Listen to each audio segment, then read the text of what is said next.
Hey, what is up, everybody? Welcome back to another episode of 7 Up. Oh my God. Okay, so everybody looks professional here. I'm in my gown. We will just deal, okay? It's cold in South Africa right now. So, anyway, but we're here to talk about a movie franchise that is it's quite interesting. I just finished the fourth one today, so I'm caught up for the show. I haven't finished all of them, or whatever. So yeah, we'll see how that goes.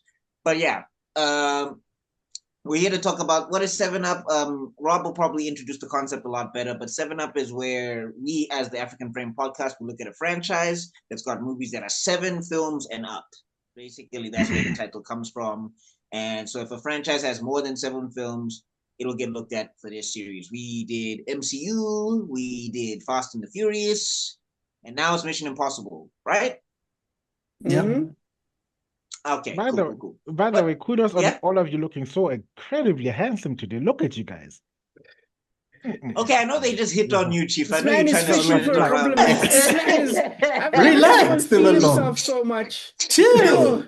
Jesus. Alexa, play Alexa, play Bad choice Feeling of words Myself there, by Kuto. Feeling Myself by Beyonce, please. Feeling Myself. Feeling myself. Feeling. Oh my God.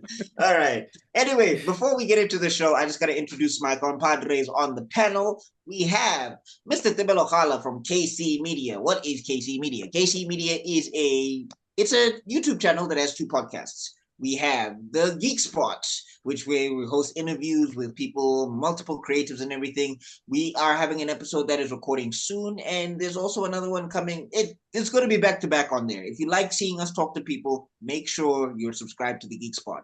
And then we've also got KC Media. Nerdgasm. Well, it's all KC Media. Yeah, well, I'll subscribe to the Geek Spot. Teleprompter, Yeah. what are you doing? Yeah. Anyway, it's all KC Media. So make sure you subscribe to KC Media. And then also we have the Nerdgasm podcast. Nerdgasm podcast is basically shows where we cover anime, we cover your cartoons, we cover shows that cover, our interest in our childhood and stuff like that in general. So if you like that type of thing, if you're into Code Geass, I know there's a lot of Code Geass fans. I met you guys at Comic-Con. Make sure you're subscribed if you're liking Code Geass. And yeah, we talk about it, we break it down. It's a lot of fun. And now we're currently doing Love, Death, and Robots. So make sure you check that out as well. And then we have the actual owners of this channel. I will start with Mr. Robeezy first, aka Mr. Jin's War. Please make sure to go get that book. It is on Google Play. It is only $50. It's a good read. Go check it out. Jin's War also there's Mr. Rob Stebet. Oh, and then also there's Heist. Yes, make sure to go get Heist. How'd you get a printed copy? I got I happen to have connections. I had a spare. I have connections. Oh, I use my. I feel so insulted right now. You slapped me with your glove, sir. I have connections to the make author. sure to go check out. Make sure to go check out Jin's Wall. Make sure to go check out Heist and all of that good stuff. Subscribe to SQJ Pure on TikTok, on YouTube. You're gonna love Rob and his rants and all of that stuff. It's a lot of And fun. also, Make sure to go check he's out a his stuff. bloody good short film director. Do not underestimate him. Yeah, he actually Been knows what he's saying that talking for like about. 2 years. Shock and awe. You see, when we're here on this little podcast talking about film, we some of us actually do this for real, aka Rob. You know? And then we have the owner of the podcast, owner of African Frame, the owner of Africa's Next Podcast, Mr. Extraordin. Hey, So everyone. yeah, he's What to great. me, my podcasters is his catchphrase. To me, my extraordinaires. That's better. Okay. Well, he's good with the branding, as you know. He's got extraordinary water, he's got extraordinary shoes, he's got extraordinary chicken. Extraordinary fried man chicken. is a man of a thousand podcasts. But basically, Can you he's the imagine owner of EFC? Africa.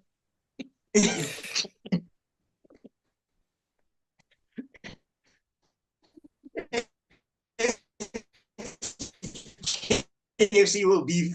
If you make sure you're subscribed to this channel, African Frame, where they discuss film. There's other shows that we have on here, like we also have Cinema Soda, where we break down movies of the month. There's also movie commentaries. There's a whole playlist of movie commentaries. Make sure you're subscribed. And also, we've got top 5 for comic book characters. We've got there's going to be comic book reviews coming soon. A whole bunch of wonderful stuff is coming to this channel. Well, that's Africa's Next. I'm confusing channel. You see, it's a conglomerate. There's too much. African Frame is film. Africa's Next is the geek stuff.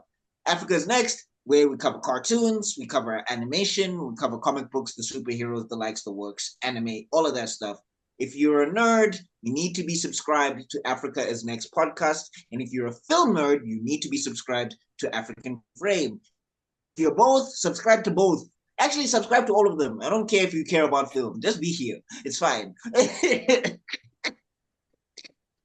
All right. So, and then last but not least, who am I? The guy that's been talking for the last 15 minutes. Buckmeister Cool from Meister Geek Media and Buckmeister Cool Reacts. Those are my 2 YouTube channels. Recast T'Challa campaign. Okay, recast T'Challa campaign. It needs to happen really soon. There's some news with Damson Idris. We don't know what it means. There's people who are celebrating way too early, for my opinion. But anyway, working on an animation, and I've got a 6-issue comic book that you can go read now on Webtoons. Please go check out all of that good stuff. But yeah, let's get to it. 7 Up. So, Mr. Robizi, can you please take us to our venerated list here? All righty then. Activating Yeah, was we're a great covering intro. Mission Impossible. Kuchiyose. Oh, sorry, what were you saying? Kuchiyose prestige Huh? no jutsu. No, I was saying, Rob, what were you saying? No, I was saying great intro, man. Great stuff. Oh, Much okay. This looks appreciated. so clean. I think Cool. it's because we've been doing a lot of Marvel, we've been doing a lot of other things. So this looks Yep, like the cleanest sheet we have so far. 100%. We got it down to an It's art such a form. small list. Only 8 movies. That Yeah, but sounds it's probably gonna crazy. be it's probably gonna be like 20 hours of discussions. So Exactly. What's the small I can't business? wait to get to Mission Impossible 2. Woo! Well, also low-key 3 and 4 because I have questions. Actually, for Ah. 4, I have a lot of questions for all of them. Yes, we will definitely get there. Shout It's out very to interesting with the scoring as well. If you actually look at the way that the Yeah. trilogy works, it's very interesting. But we will get into Yeah. that. Let Alright, us so- first start off with the year 1996. We were all right, all before we get into very that, young. just Body just like a it's few things. 1996. No, sorry, that's the wait. wrong year. Before we There's get some- there, just a few things. So this franchise actually originates from a television series that came out in 1966. Right. Really? Yeah. So the television series was great, and it also spawned a remake that came out in 1988, or rather a continuation of the series, but one of the characters being the main character, and then the previous main character sort of like being off screen or deceased or whatever. Also, like what And they then did with the Knight Rider series. something along those lines. Something along those lines. Oh, then, when they tried to have modern Knight Rider without Hasselhoff and it bombed. And it bombed, Yes. yeah. I think that came out in 2008 or something. But before that, there was Knight Yeah. Rider, Team Rider that came out like in the late 90s, early 2000s. I don't know if you Yeah. guys remember I that. remember that one. But anyway, the 1988 version, right, had a character who became the main character, as I've mentioned before, called Jim Phelps. Please remember that. Jim Phelps was also a character in the original 1966 version, but he also came back in the 1988 version. And then in this movie, Mission Impossible 1, Jim Phelps is played by John Voight. Remember that? Oh.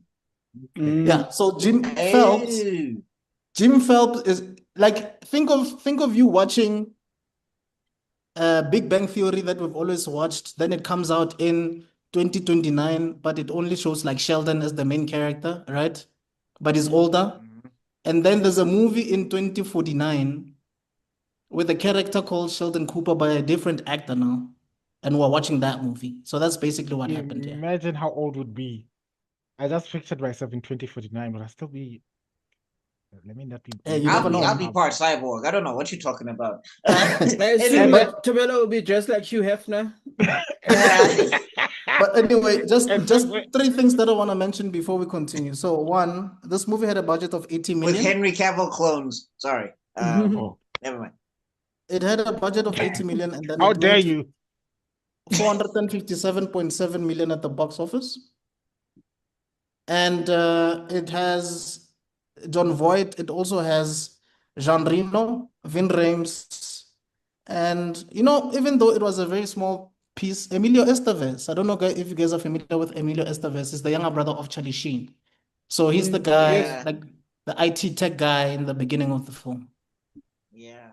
All right, so Mhm. let's quickly just I guess we'll go by the list. So it looks like it's Rob first, and then it's X, and then it's me, and then it's Stebza, and then I guess Zuko when he gets here.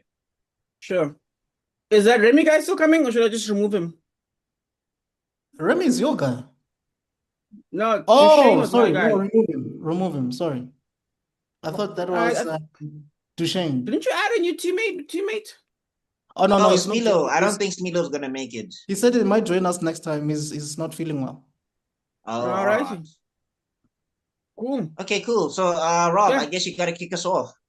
Yeah, sure. I'll kick us off. Okay, so first of all, number one being number one, I do actually think this was a great masterpiece.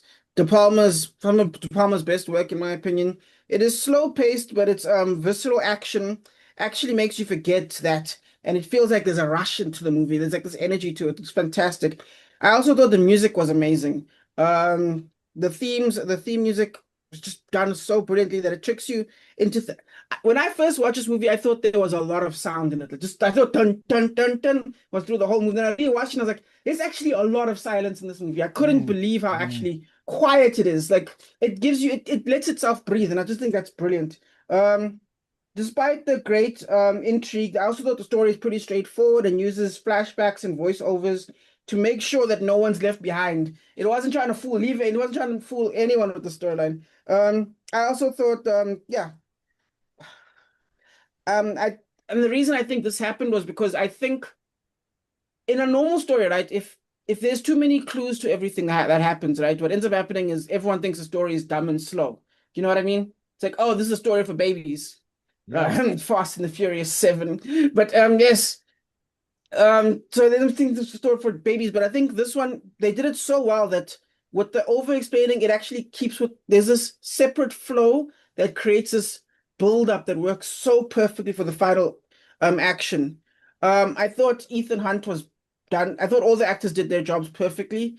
If I had maybe one complaint, it would be maybe the love triangle thing was a bit corny. Like it wasn't fleshed out enough. I think maybe that was the only negative I have.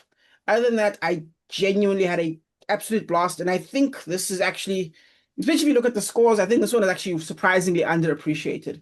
I think this is one of De Palma's peaks, so I'm going to give it a solid 9.2. That's how happy I am with this movie.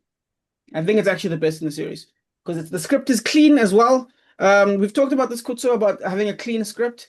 I remember I said Karate Kid was probably one of the cleanest scripts we've ever seen. I think this is pretty close to that because it does everything it needs to do efficiently and effectively.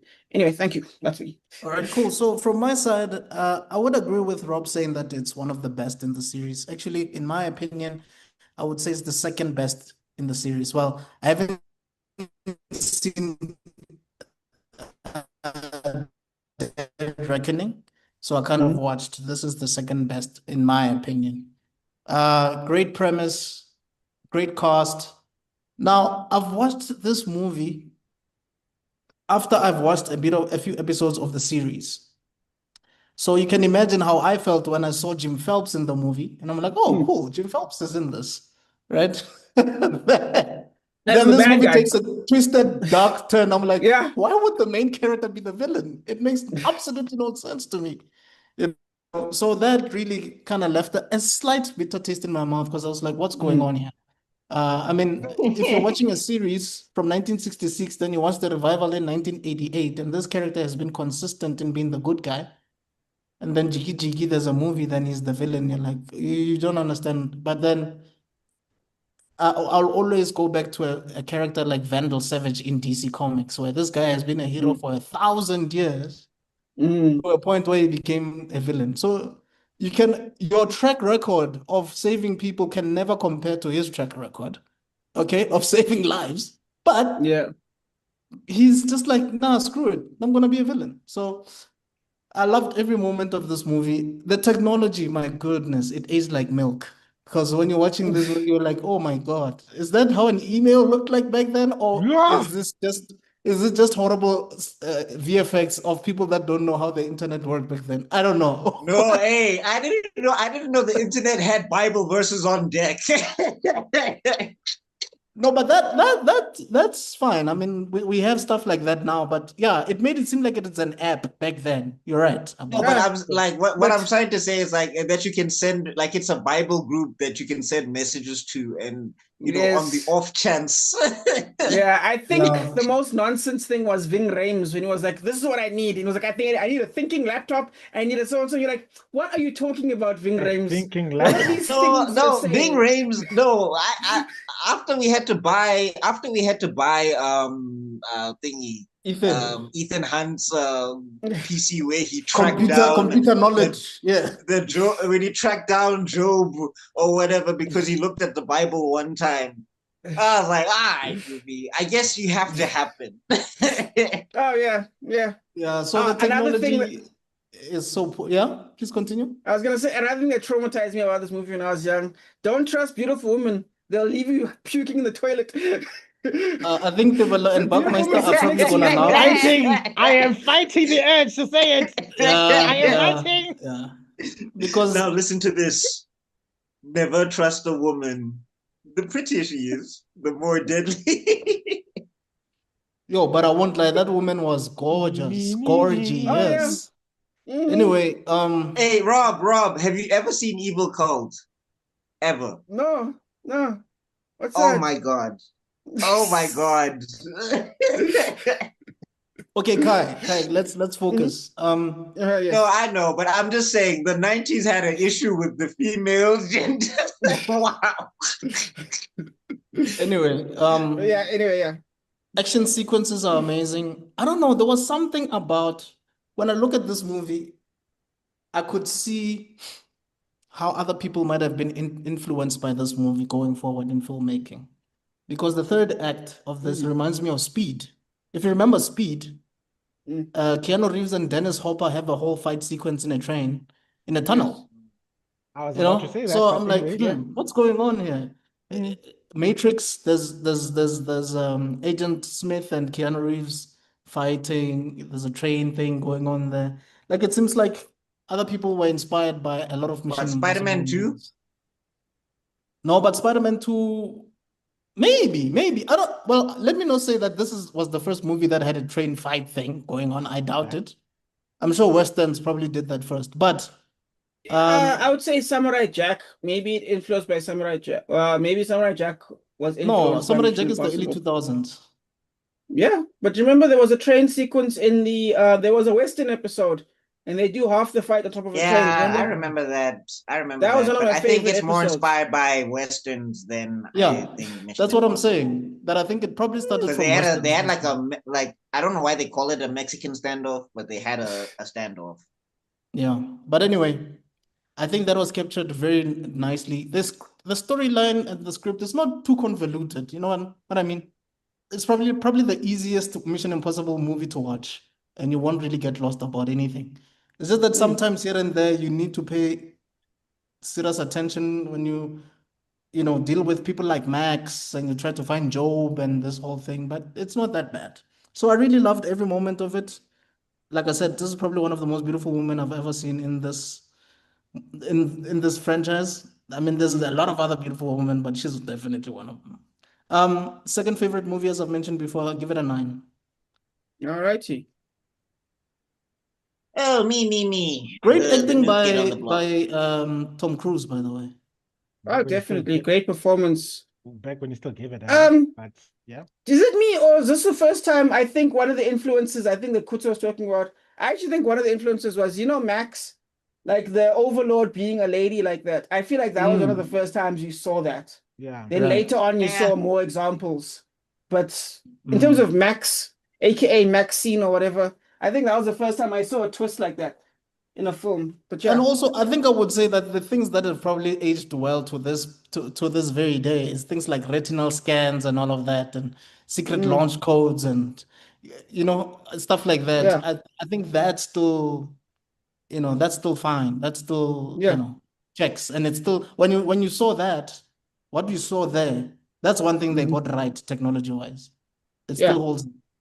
Yeah. Yeah, then there's the All right, I guess it's my turn. Sorry, I'm people are requesting things of me, but I'm here now. Yeah. So this movie for me was an interesting watch. So I think I saw this when I was like 7 or something on like an ETV or something. Like check I how remember young you seeing this are. movie somewhere. But yeah, this is my first time like watching it in its entirety.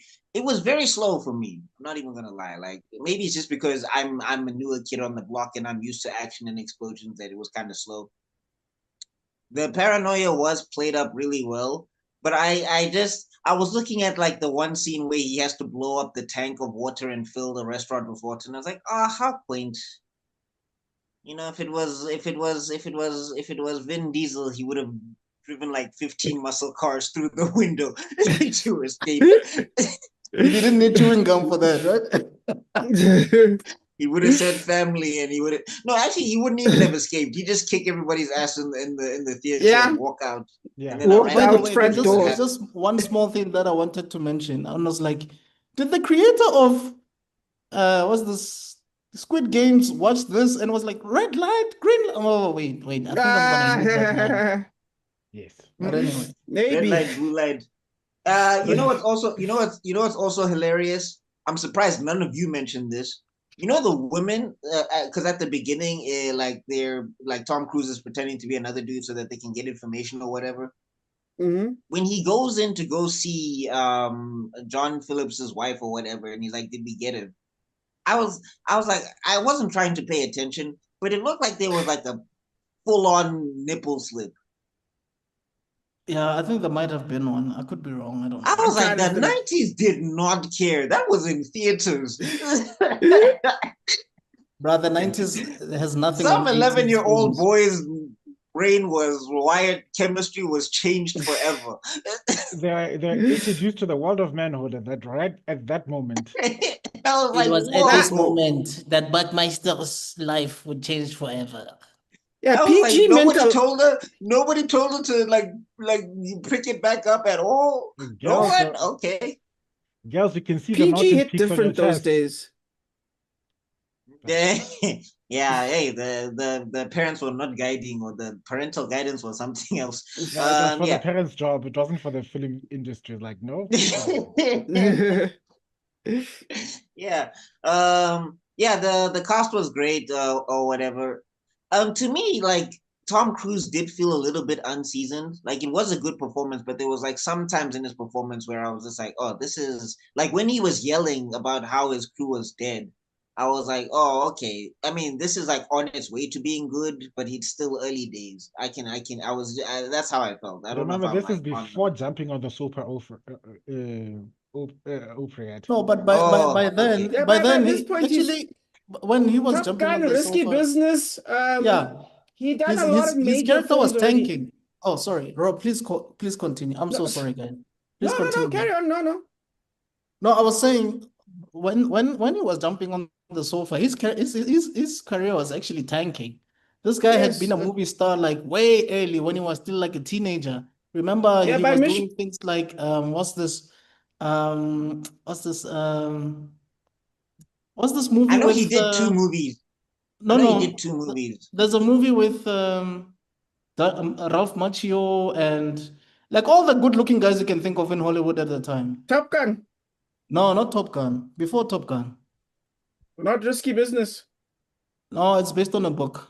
There's Kevin Dillon in it. No, not Kevin Dillon, man. Matt Dillon. Because there's still Steel Magnolias. There's a bunch of stuff this man was doing. And Yeah, Steel like you've Magnolias, I mentioned think, got them. him, So, Risky Business you've that mentioned and all of that. that Yeah. got him an Oscar Yeah. nomination. Or Yes, I don't second. know. Maybe it was just the direct. I'm not sure. But anyway, No, all but it's around it was fine a if you good didn't performance. like it. I mean, that's fine. We're just saying, like, I'm surprised that you didn't like it, but definitely, no. No, but I do No, get not what even, no. Buckmaster's saying. I'm not There saying was I didn't something a like bit it. off about his performance. I do agree. Yeah, what I'm saying is like, Cocktail, and it Young and it was Guns. in bits and pieces. It was in bits and Yes. pieces. It wasn't like he wasn't uneven throughout the whole film, because you can tell when an actor is uneven where like they're good in a certain, or like, and sometimes when you see an uneven performance, you're like, that's the director's fault. Like that, the director Yes. said to change what you were doing here when it was working before. I don't know why, but Right. anyway, I know that. Yeah, no, that's yeah, 100% a thing. Fun fact: yeah. Mission Impossible was the same year as Jerry Maguire. That's Ah, crazy. I did Wait, not didn't know Jerry that. Maguire come out in 98? Or was it 96? No, 96. Interesting. okay. Jerry Yeah, Maguire Yeah. came out in Just 96. wrapping up my thoughts on Yeah. this movie. Wrapping up my thoughts on this movie. I found it so funny that they were trying to transfer like 256 megabytes of data, and it was taking them like 15 minutes. Bro, you know what? And it was That's like, probably also Mission Impossible couldn't happen today, no, bro. bro. That's probably realistic as well. If you guys remember back in the day, even USBs, a 512 megabyte USB was a big deal. If you guys remember, and Technology I'm back sure it It was was then. an like a impossible Pentium one. deal. I don't Yeah. know. So Yeah. makes sense. 512 was a hard drive. It wasn't a USB.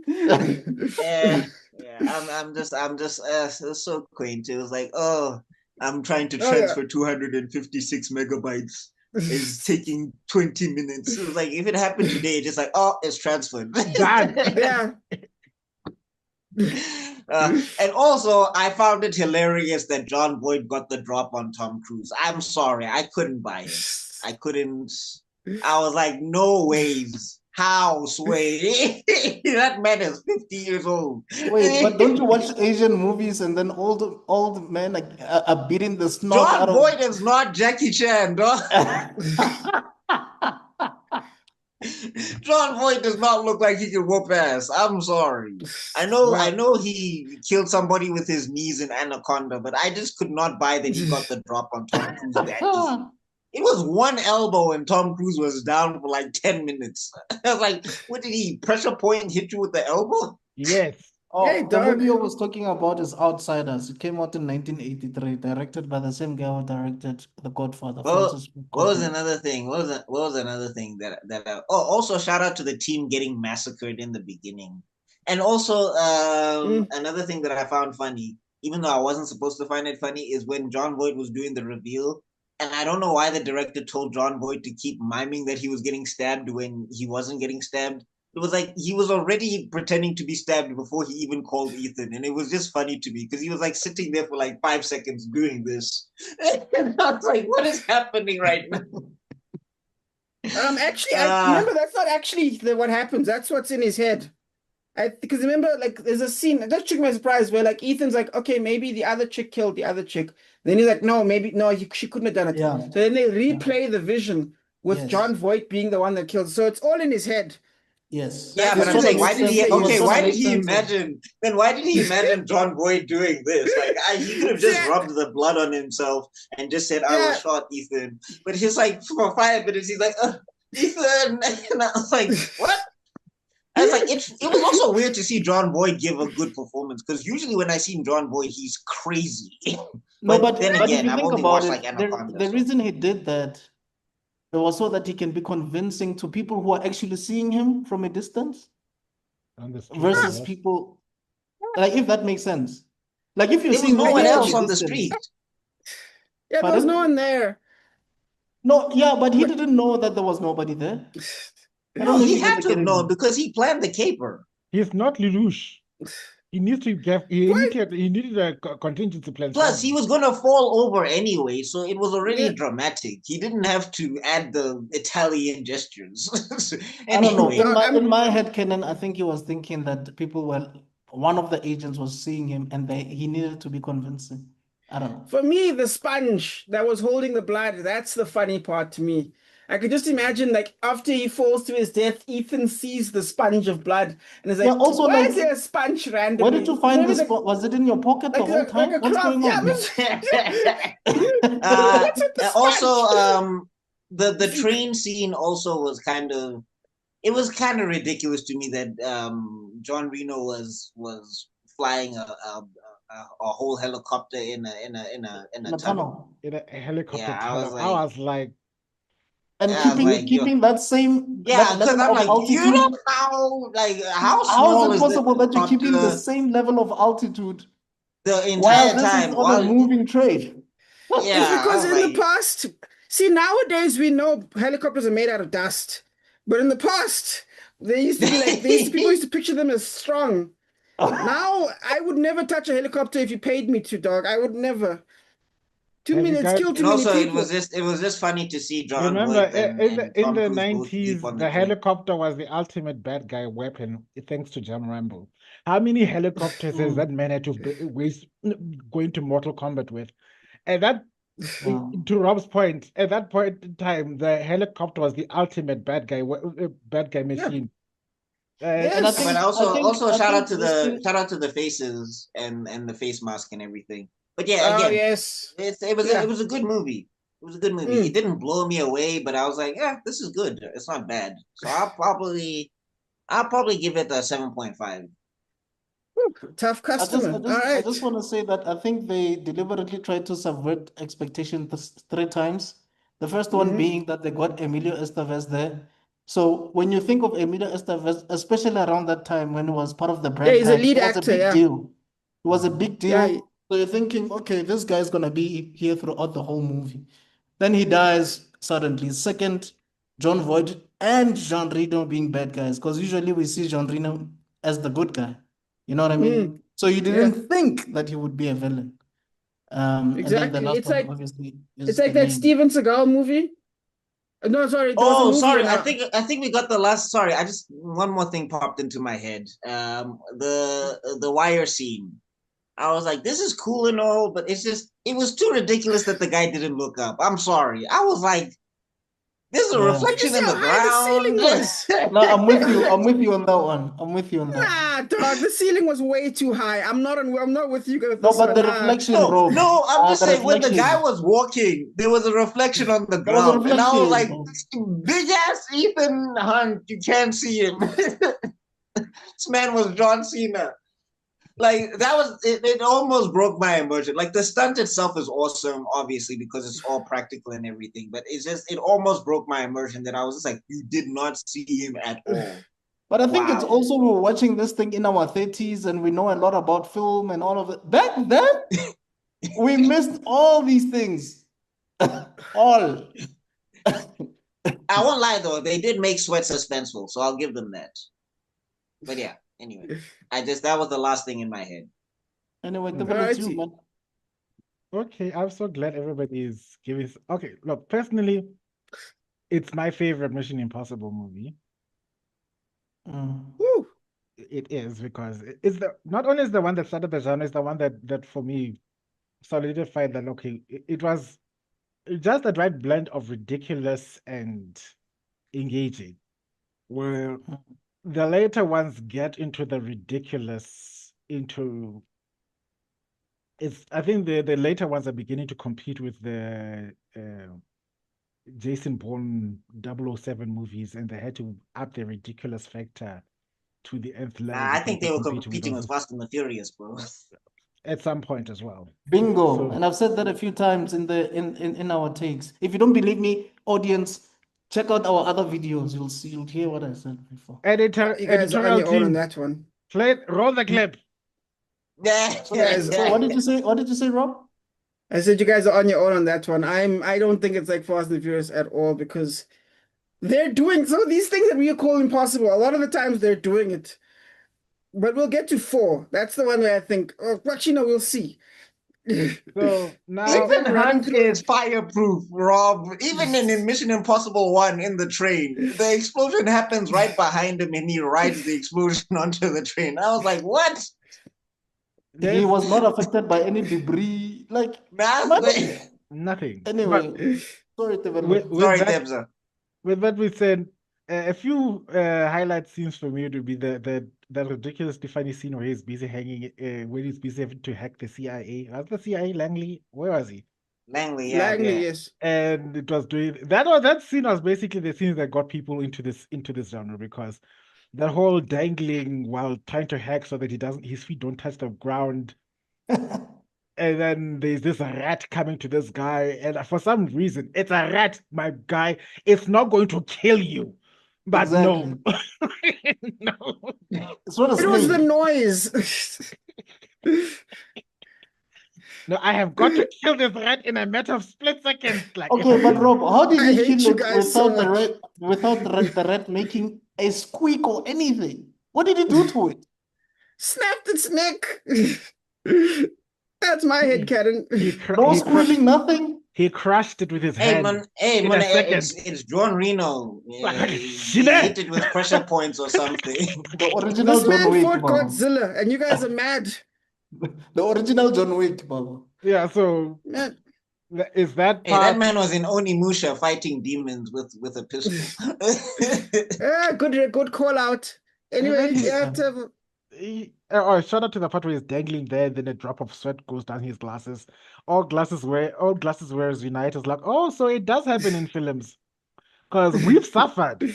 Rana, like a guy, why don't you just keep your glasses on when you're busy doing PE? Do you know what happens when when your glasses are fogged up and they're dripping with sweat? Hmm? Do I you mean, see anything? this is also the thing that didn't make sense to me. Why would you wear glasses if you're gonna be dangling upside down? Why not I goggles? assume this man needs reading glasses. Apparently so. No, I mean, I'm saying at the same time he's a super eight. In Like his that's another thing that 20s? was confusing. I'm like, This no, nigga but I'm was in saying his 20s, dog. not Or early only that, 30s. he's like one of the best agents. Like when did he need glasses? Why did he need glasses in his early 30s, my G? I You swear to see, the God, problem is, you guys are thinking of maybe Mission Impossible 2, where he becomes Bullseye. Right now, this is Mission No. Impossible 1, I'm talking where about he... No, my I'm man, saying, to put a but floppy Rob. disk. Also, if we look at the infiltration scene, that guy is like on Yeah. it, boom, boom, boom. I don't see why he would need glasses. He was spin kicking bras to get into Langley. So Okay, I am sure someone from the glasses community is gonna yell at us and be like, okay, guys, there's such a thing as distance so-and-so, and if you do so-and-so, watch, someone's gonna be like, the prescription XYZ, Hello. and they're gonna yell at Hello. us. Hello. Okay, I wear yes. glasses. I've been wearing Yes, glasses for but more than 10 years. more than 10 years. And I still ask, he's why in the did he glasses need glasses community. to put a floppy disk? Y'all don't know. it's for the Monkey computer. Right? It's for the computer. I'm the biggest Yeah? traitor of the glasses community. I wore glasses my entire life. Astigmatism was dribbling a man, and then one day decided I don't have 3,500 rand to pay for glasses, and I've been living life raw ever since. Rob, why didn't he wear glasses when he was sending the email to Job? Which scene was this? Why did he When have he to was wear in the glasses when he's upside when he down? was tired and his vision was failing him, that would have been the perfect time to bring out the spectacles. Exactly. Oh, But anyway. wait. Aren't the spectacles cameras? Didn't Luther have to see? I think that's the thing, yeah. No. Luther had to see what he was doing. No, Then Luther how was would- not using those glasses. Luther was looking at Luther was at a everything else. computer. No. No. Luther was watching the guy who attends the computer. Yes. He wasn't watching the computer. I feel like there was more than one screen, but all right. But Anyway, it doesn't Fair matter. enough. Well, with maybe, that, I don't know. Maybe. with that wonderful breakdown on glasses ranking etiquette. Tebelo, please still- wrap up your thoughts about this movie. Oh, I must wrap up my thoughts. No, Wrap you up, haven't even I'm started. Oh my god. You've been jumping in my mouth, literally. Sorry. Oh, okay. Jesus. Pause, but whoa, sorry. Oh, please continue. Damn it. All right, as I was saying, Rob's laugh is getting me. I'm sorry. Okay. Okay. As I was saying, that scene is one of my favorites. The other thing that boosted up the ridiculous factor, the sponge was also the thing that had me laughing, even when I was watching it back then. It's like, oh no, but why? But oh no. How he figured out that this guy's a traitor in a matter of seconds. Hey, dog, telepathy. Like, oh, he's so and so, he did it. It's like he knew, like, wow, no, Traitoris Maximus, he sensed his chakra or something. I mean, to be fair to the movie, they do hint to it when he looks They at the explain Bible, it. but I was like, so Ethan Hunt, whenever he comes in contact with the Bible, his intelligence just shoots up like 50 No. IQ points or something. The thing that made him realize it was a traitor was a dialogue in the beginning of the movie. They were like, hey, where were you? The thing is, why was John Voight not lying? Because he was like, oh, I was in Chicago. But then when you look at the Bible that he'd been using the whole series, he was like, wait, where's this Bible from? Closed it, and there was a stamp that said Chicago. Chicago, You remember? Gideon Hotel or something. Yes. So that was I the guess. clue that tripped But anyway, that let it in. back to Tebelo, please. Anyway, yeah. Then my other thing was the helicopter. Like, yeah, right. The helicopter going in the tunnel. I think the only other scene that's just as ridiculous as this was the drone going into the tunnel in Die Hard. I don't know which one was it. Was it 5? Was it 4 or It's probably 5? 4. It's probably 4. Yeah, the drone figures out like, I'll fit in this tunnel.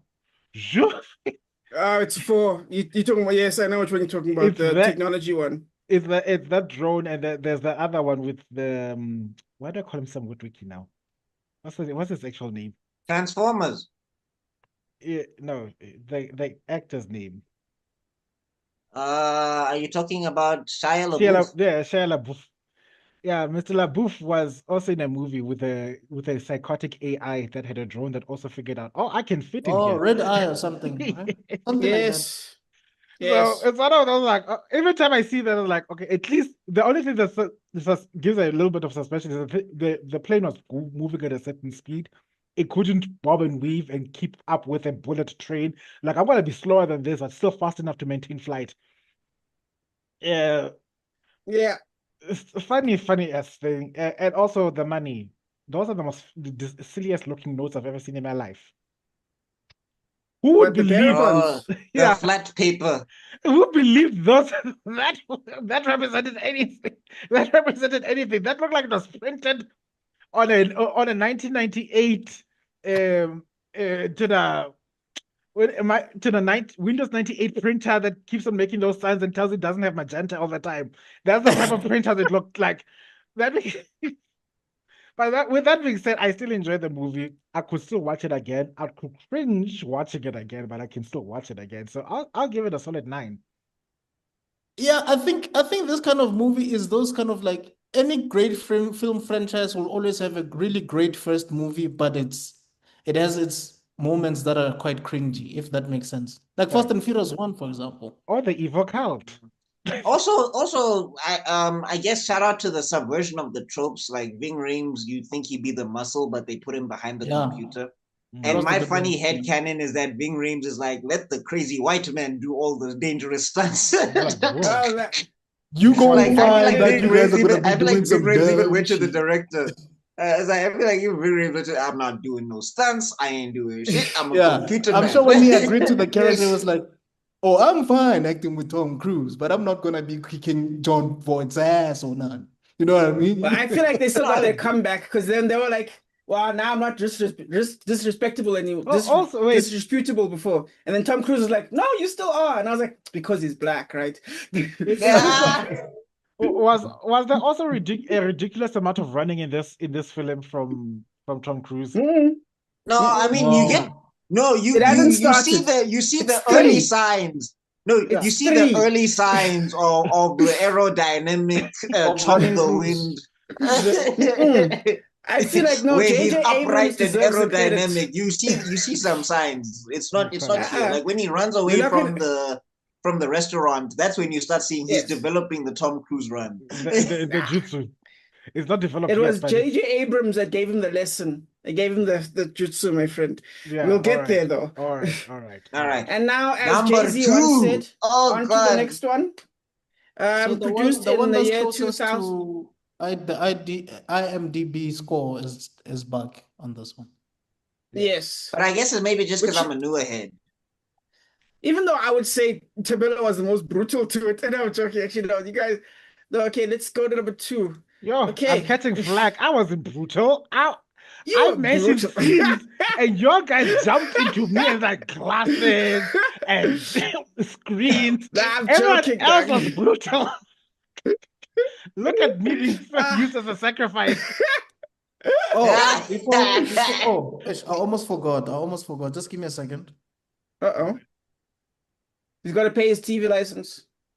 No. I just wanted to say, so this one has Doug Ray Scott. I think I've mentioned. This is what we're doing. Okay. That the saving grace of this movie, the thing about this movie is that it helped make Hugh Jackman a household name because Dougray Scott was scheduled to portray Wolverine in X-Men that came out in 2000, directed by Bryan Singer.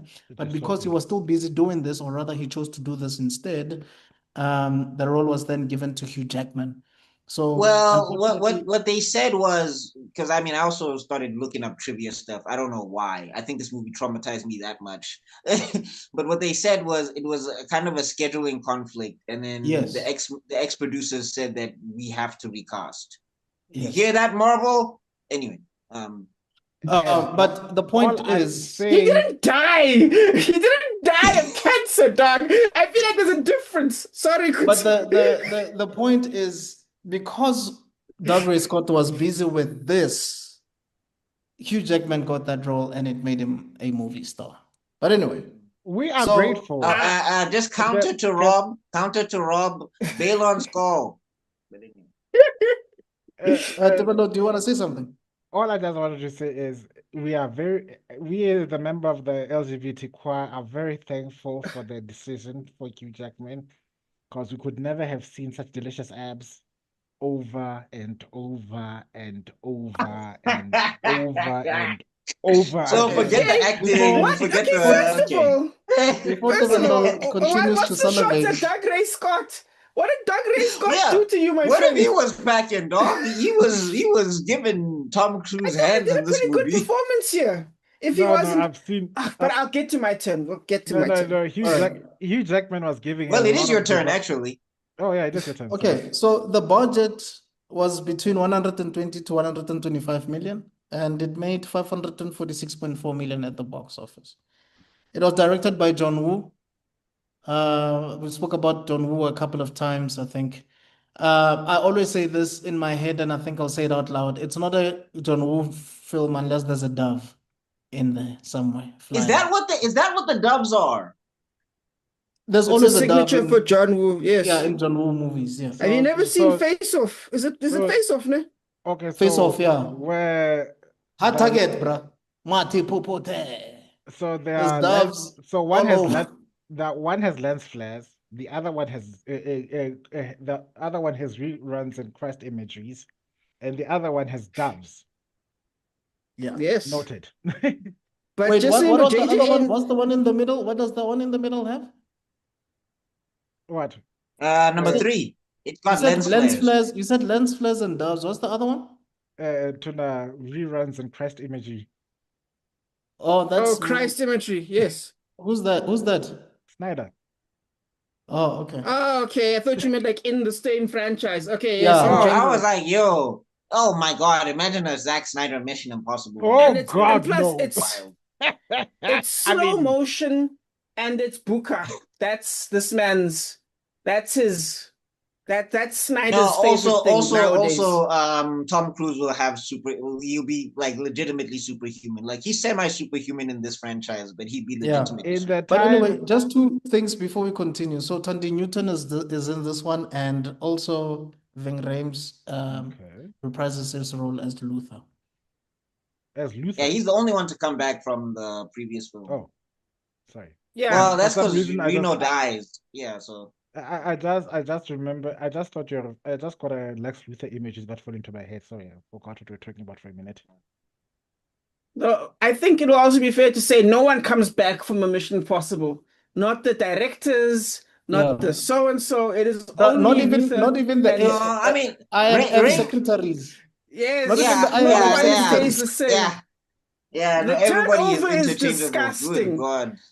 I thought my job was bad. Jesus, these niggas And I was have like, what crazy happened? turnover. Okay, but Rob, please take us through this Yeah. crazy movie. I was gonna say it's like a Bafana team. The coach must go every few minutes. Okay, no, let's do this. Okay, cool. Jesus. MI2. Okay, now John Woo was in his Guy Ritchie phase. I mean, because I've been trying to sum out what is crazy about this movie. I would say John Woo tried to do the aliens to the Alien. If for those who don't know, Alien was like a slow-paced horror, but then Aliens they basically changed the genre into action and what you say action and horror. Well, this one they increased the aliens, increased the action in Aliens. In this one, they increased the action and then added 90s editing. If you've ever watched Blade, you know what 90s editing is. It's choppy editing, it's slow motion, it's No, it's that's all slow these motion weird that looks things. sloppy, bro. Blade 1. I have to add the caveat. Blade 1. Blade 2 had other issues, but it was not a No, the way they 1980s. did the way they It did wasn't 90s speed in editing, Blade yes. 1. Oh my God, it's like motion blur or something. You see the way Rob is moving? Yes. But That's I how they think, did Blade. but maybe, They're but running. I don't know. It worked for Blade. What, like, Yes. just to defend John Woo a little bit. You are People defending really him. lay into him for this. Yeah, I want to hear Yeah, this. People for really this lay into movie. him. I'm thoroughly Yeah, engaged. for this movie. So apparently there was also stuff behind the scenes where he shot a 4-hour cut of this, and then also apparently, I don't know how true this is. Apparently, Tom Cruise locked him out of the editing bay as well. So Well, it makes sense because Tom Cruise has been producing these movies since the beginning. yeah, apparently. So like one of the problems with this movie is that they tried to do a sanitized version of John Woo, and I don't think that works. Like they wanted to do John Wooisms, but then they wanted to Hollywoodize PG-13 it, and I think it just came out as a mess. Like That would explain a lot. You can't take the teeth out of John Woo because then you miss the whole point of him. I think that's what happened. Okay, I hear what you're saying. I think that's a good explanation because I think I actually mentioned something like that here. But yeah, okay. I'm gonna basically go over my notes as I was watching this movie. Number one, this is an anime. I was like, this movie is a fucking anime. Especially the first half. To me, this ironically, we were talking about Zack Snyder. This is my overindulgent man. What's it? Justice League movie where there's like so much. Again, Justice League is a 4-hour cut. So with you saying yes, with Buck's theory, now it makes a lot of sense. This feels like it should have been a 4-hour cut or something because there's slices of this movie missing. It's way too indulgent. It's got some. I actually think this is a movie, right? Where I think this movie was. It's so funny you said this because I wrote in my notes that this is a movie that was ruined by the editor. It's so funny that you said this because I said to myself, this is not the writer's fault. Because if you actually pay attention to the movie, right, listen to the dialogue. Yeah. This movie actually makes a lot of sense as a love triangle, as a kind of like this weird like spy love story. It explains itself very well. There's some things writing wise where I'm like, we'll get there. Yes, we'll get there. There's a lot that could have been improved. Let me put it like that. But I do think there's some actually. I think this movie is ambitious. I think it tries to be ambitious, but it doesn't make it, obviously. Some parts, again, feel rushed. I feel like the love setup was rushed for these characters. Maybe there was more explanation now that you say this. And I feel like there was a great movie in here. I just, yeah. I even wrote in my notes, if this movie cuts. If this movie had a full Asian cast, it wouldn't have been that bad. Because we're already used I think that's because we give Asian people credit. We give them more leeway than we give Americans, I think. Exactly. Yes, that's number one. Here's what. Okay, well, I'll wait for my turn. Never mind. Yes. Okay, I'm almost done.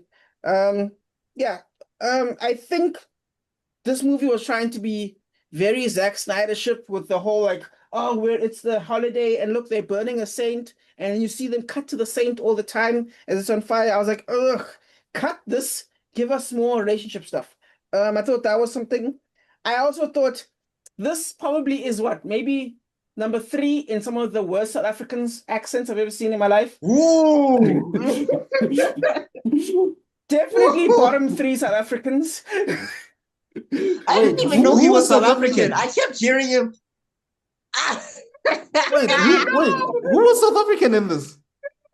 The henchman, the main guy that suspects Tandy Newton as soon as they arrive. No, that guy was South African.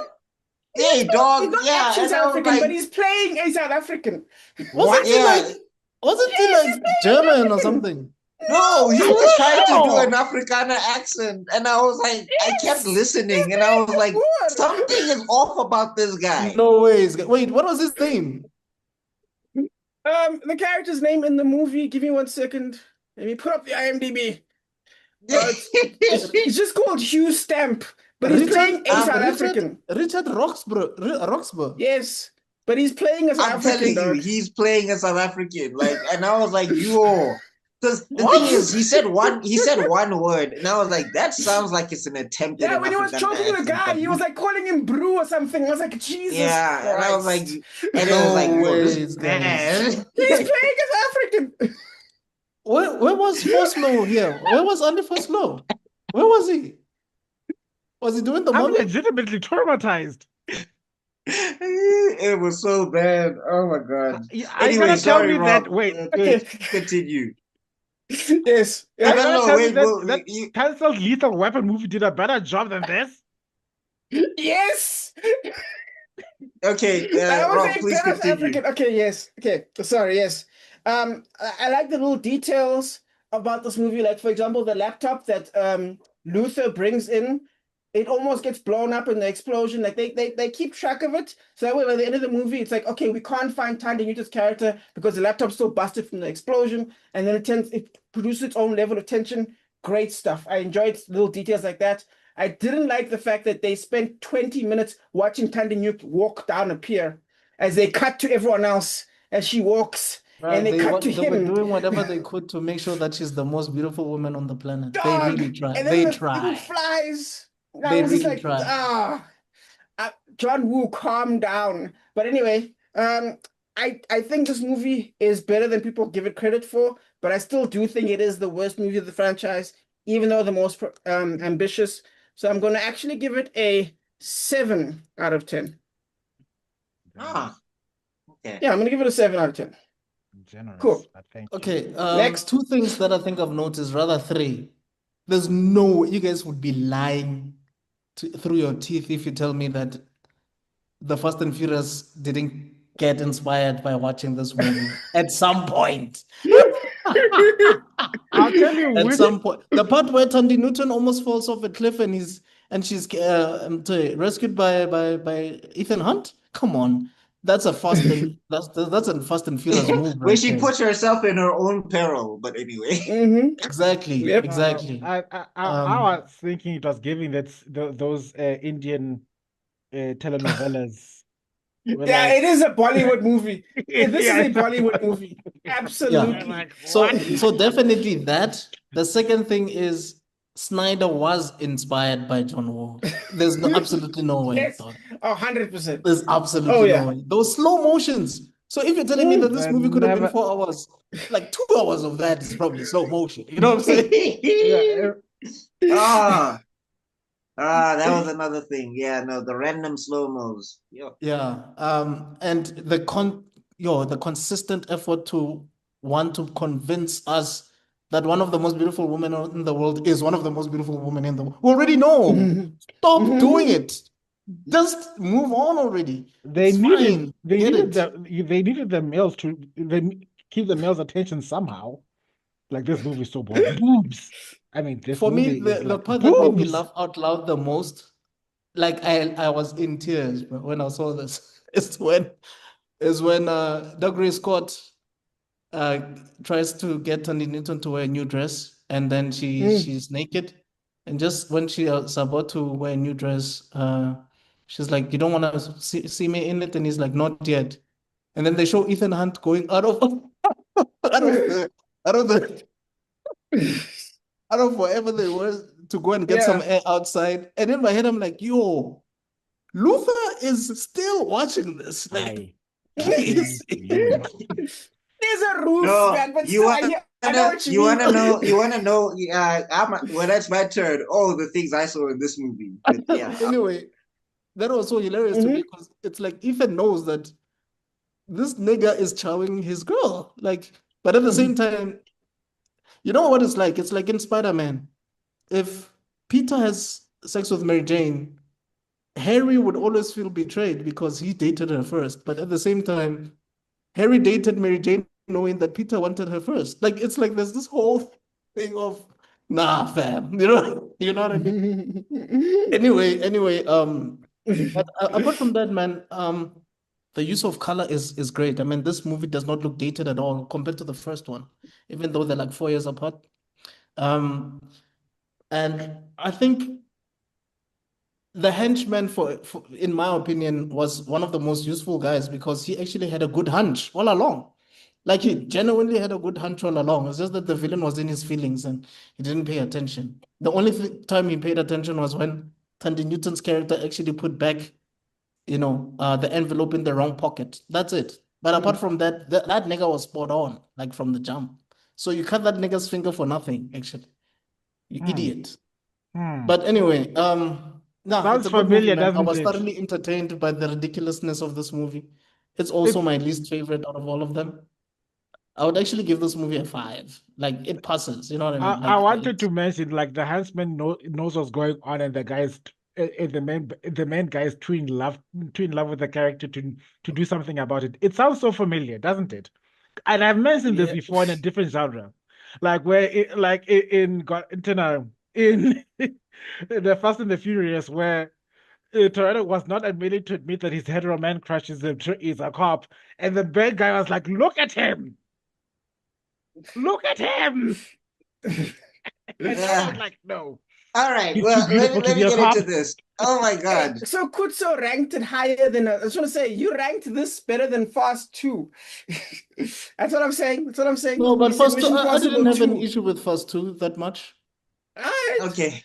What All was right. my Let me wait? get What was into my this, rating for first guys. two? 6. Oh, okay. No, first Okay, two is but better than this, in my opinion. Okay, who's Okay, yeah, next? Buck. I don't know. It's about the same in my opinion. But anyway, whew, okay. Yo, first off and foremost, exploding glasses. Why? To look cool. What do you mean? Like, is Tom Cruise fireproof? Is Yes. Ethan Hunt fireproof? Things explode in front of Ethan No, you know Hunt in what? this franchise all the time, and he I'm never with Buck catches on that fire, one. not even Rob, make it a once. 6.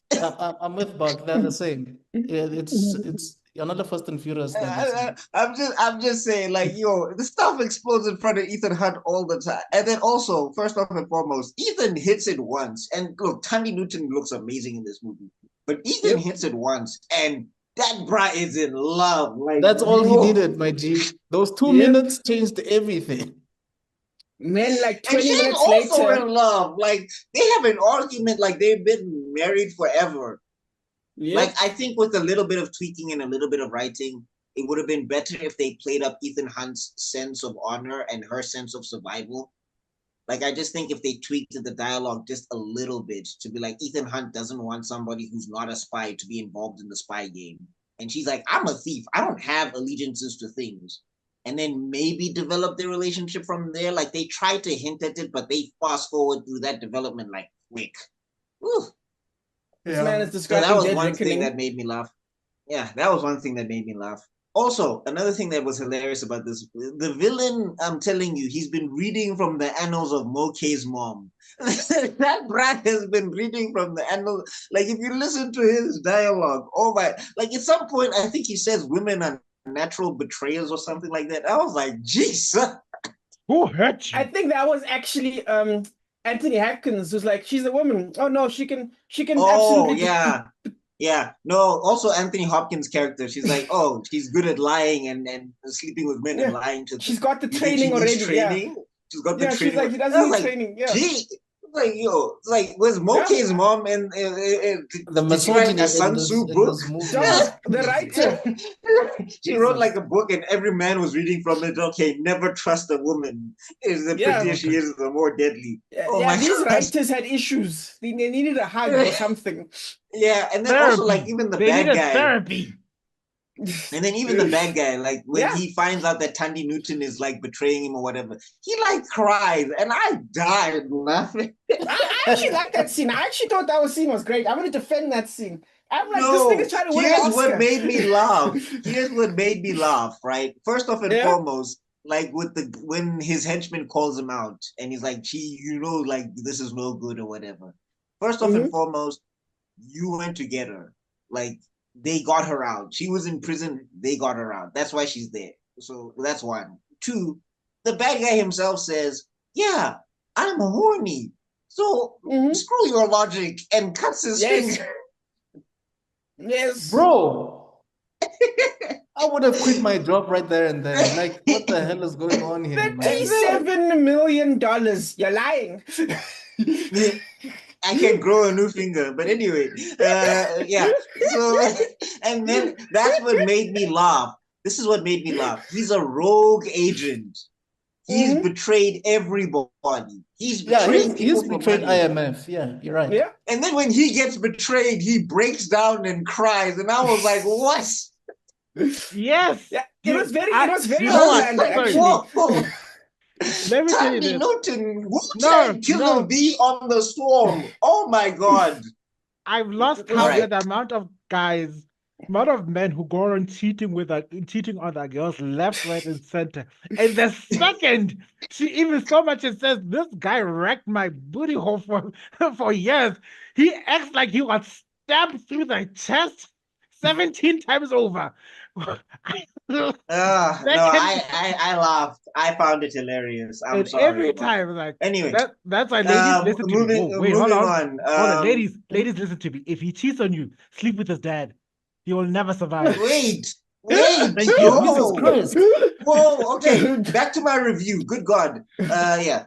So another thing that I found hilarious: random explosions. Things randomly explode in this movie. For no reason, dog. like they were driving and like a car crashed into another car and then it just exploded. And I was like, what?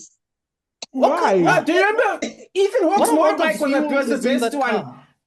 There was nothing attached to the motorbike. Nothing. He just let go of it and it exploded. I was like, no, first off, what was hilarious is that those guys ride motorbikes at each other. And I'm like, why don't you just get off the motorbike and just fist And fight? then they hug mid-air. I'm like, why? Jousting, apparently.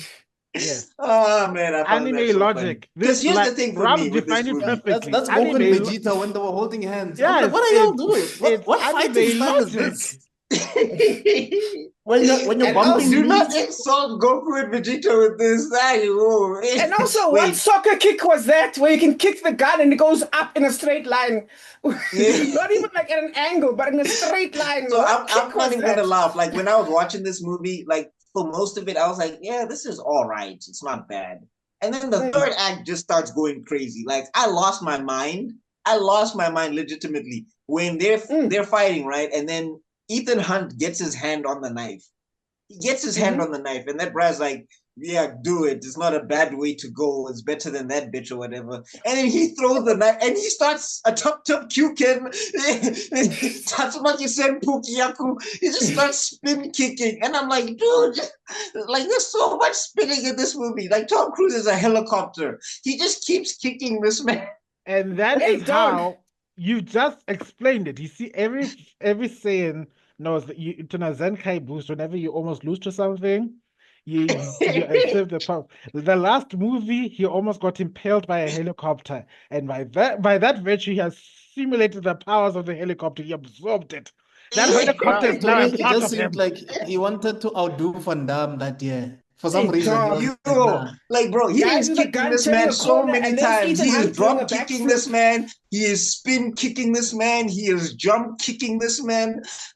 And the thing that was driving me crazy is like Tandy Newton is dying. Whatever her name is, Naya, she's dying. And you're you can like I said, bruh, this is that Goku and Vegeta fight. Imagine Boo's about to be revealed. Y'all busy. Your knee kicking each other or whatever they are doing over and over again. Why? Why? I found this. What are y'all doing? I found it so funny. Oh, another thing is, I like how all the bad guys are like driving the most mundane cars. Like, you know, if this was in 2003, it'd be black sedans, but this is all like suburban cars. Like these are cars moms take their school. That's how you know it's a John Woo movie. Asian filmmakers, especially, you know, as well, Jackie Chan. They love those. It looks like they found cars in a scrapyard, and they were like, "No, fix them up and put them on the streets." Yeah, we'll do. No, this is for a movie. We're gonna wreck this car, so we need that car. Well, anyway, that was funny. And then one of them was on fire because Bing Rames finally hit one of them, and then they were still driving. And I was like, "Hey, these cars that can drive while they're on fire." Yeah, but no, and then also I just found it so infuriating towards the end of the film that Tom Cruise is still hitting this man, and then he goes to give Naya the cure or whatever, and he's like, "You should have killed me," and I was like, "Yes." Thank you, Machi.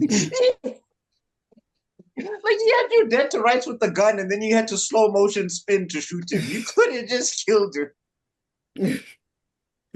Anyway, Same thing with all the South in all, African guy. yeah, also him. And I was like, yo, I think this also either this was inspired by or an inspired hitman, because I was like, did he just absorb his clothes and his face? Like that was very quick. Yeah, like Yeah. does he have like a mask in his back pocket, or is he a shapeshifter? Well, What's going that on guy here? specifically. Yeah, Nigga Mystique all of a sudden. I was like, And how also- did you do that? Anyway. and I'm like, And you had him dead to rights. does- You were like, I've got you. Hands Does up. his What are you height- doing? Shoot. Do you remember that? does his height and weight change also when he changes the face? No. Like, I don't get it. I don't know, but that guy should have shot him immediately. Because remember, you like caught him. And it's like, Yeah, get up slowly. Ethan Hunt Move I your thought Ethan hands Hunt was slowly. gonna like kick. Shoot. I thought Ethan Hunt was gonna kick the gun out of his hand or something, but he didn't do anything. Anyway, Who here has watched? anyway. Who here has watched the Western movie classic, The Good, the Bad, and the Ugly? Of Rob. course.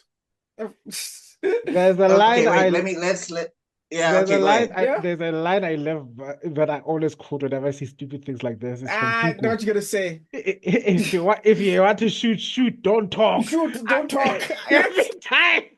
And to this day, I watch a movie with my dad and my cousins, and then the bad guy starts monologuing. We all say it almost in chorus. If you want to shoot, don't talk. What's the score? Anyway, just to wrap this up, and then they walk off into the sunset. Also, the slow motion car was very funny, where they crash into each other on a mountain, and then they're making out at the edge of the cliff, and I'm just like, get off the car, you're gonna die. Anyway, 6.1. I agree with IMDb.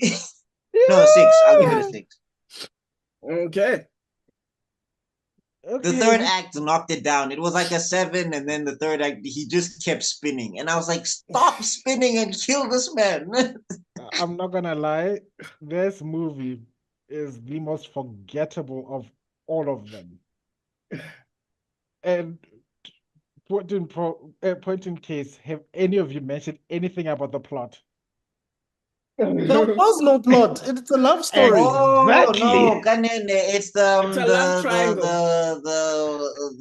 the disease, the Chimera. Greek myth, Yeah, so or Leraphon, or whatever. hence my back to my original statement. This thing is the most forgettable of all the movies. I barely Okay, remember it. and you think 3 has a plot, but we'll get there. Okay, so it still has its own other 3 issues. is. Wait, I'm gonna defend 3 later on. We'll get there. It still has its own I'll other I'm going to defend ask you you, one man. question, Rob, and pleise answer me. I'll ask you one question when you get there. What is the rabbit's foot? Yeah. Yeah, what is the rabbit's foot? What is the rabbit's foot, Rob? A MacGuffin. Wait. Okay, Develo, please. Mission Impossible 2. Like I said, the most forgettable plot. That also at the same time, I think for me, everybody's busy comparing it to the Fast and the Furious and stuff. The Fast and the Furious came out in what, 2000 and what? I think the first one came out in 2003 or You see 4. Do we have it written? We don't have dates. Okay. With I think it's all, 2003 I'm going to, you most probably or going to have 2002. you're all probably going to have your mind shook at this moment, but because of this, but I want to say, this movie was, how do I put this in human words? Let me find it. I'm still in Protoss land. Human words. If you look at this movie and then you look at Gone in 60 Seconds, you see the same the same level of BS. And the fact that movie came Gone in 60 Seconds came out a week after this movie, down to the cover pages using the same color palettes. These people were sitting in the background exchanging notes. But I think Gone in 60 Seconds was a remake though. So but Well, this I hear what technically you're saying. I Impossible hear what remake, he's saying. doesn't it? And Fast is 2001, so it was around. Yeah. I guess this was just the era of filmmaking where things explode and everybody does slow motion. And everything looks Yeah, orange. 2001, It's 2000. Yeah, pretty yeah, close to each everything other, looks yeah. orange. It's like overexposure, nyana. Like, guys, I know it's a summer blockbuster, but you don't have to remind the audience that this is It doesn't have to be hot literal. as year. What hot as year. I just wanted to highlight that. With that being said, it's for me, look, I may shock some people, but I'm gonna give it a 4.5. I don't care for this movie at all.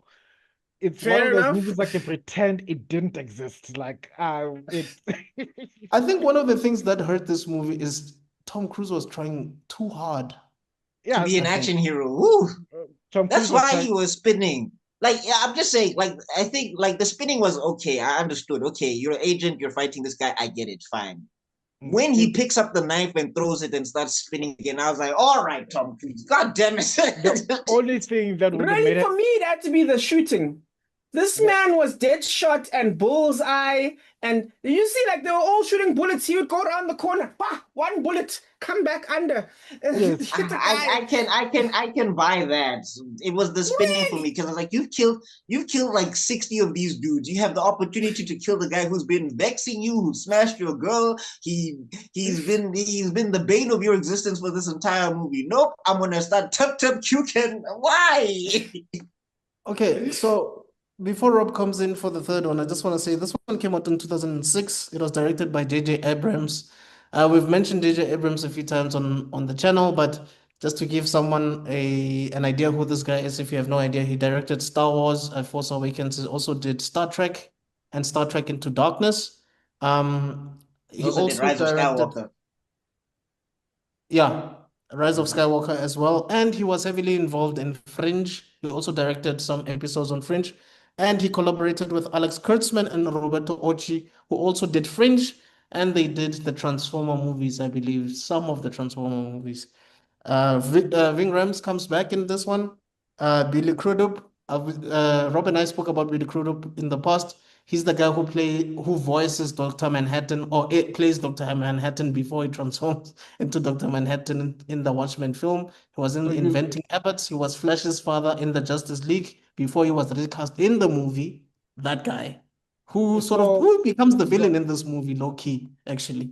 So guys, Spoiler. so for my gays and gays, sucks for you. You don't get to see his penis as a big blue person, so it's not him. Yeah, it's not him. And also Lawrence Fishburne is in this one, as well as Philip Seymour Hoffman, Philip Seymour Hoffman, yes, who is considered to be one of the best actors of all time. He's kind of like an actor's actor. He was in movies such as Patch Adams. Really great guy. Unfortunately, he's no longer with us, but he plays a really great I think villain. he's the best. I think he's the best villain in this series.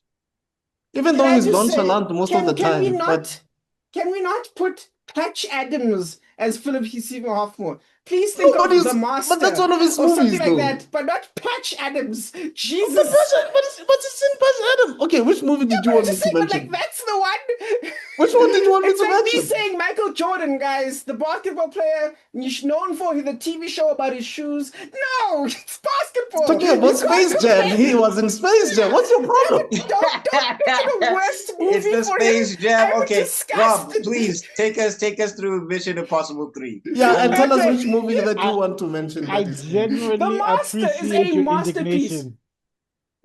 Because it's so like you said, he's an appreciative. actor's actor, even though I think he's just great.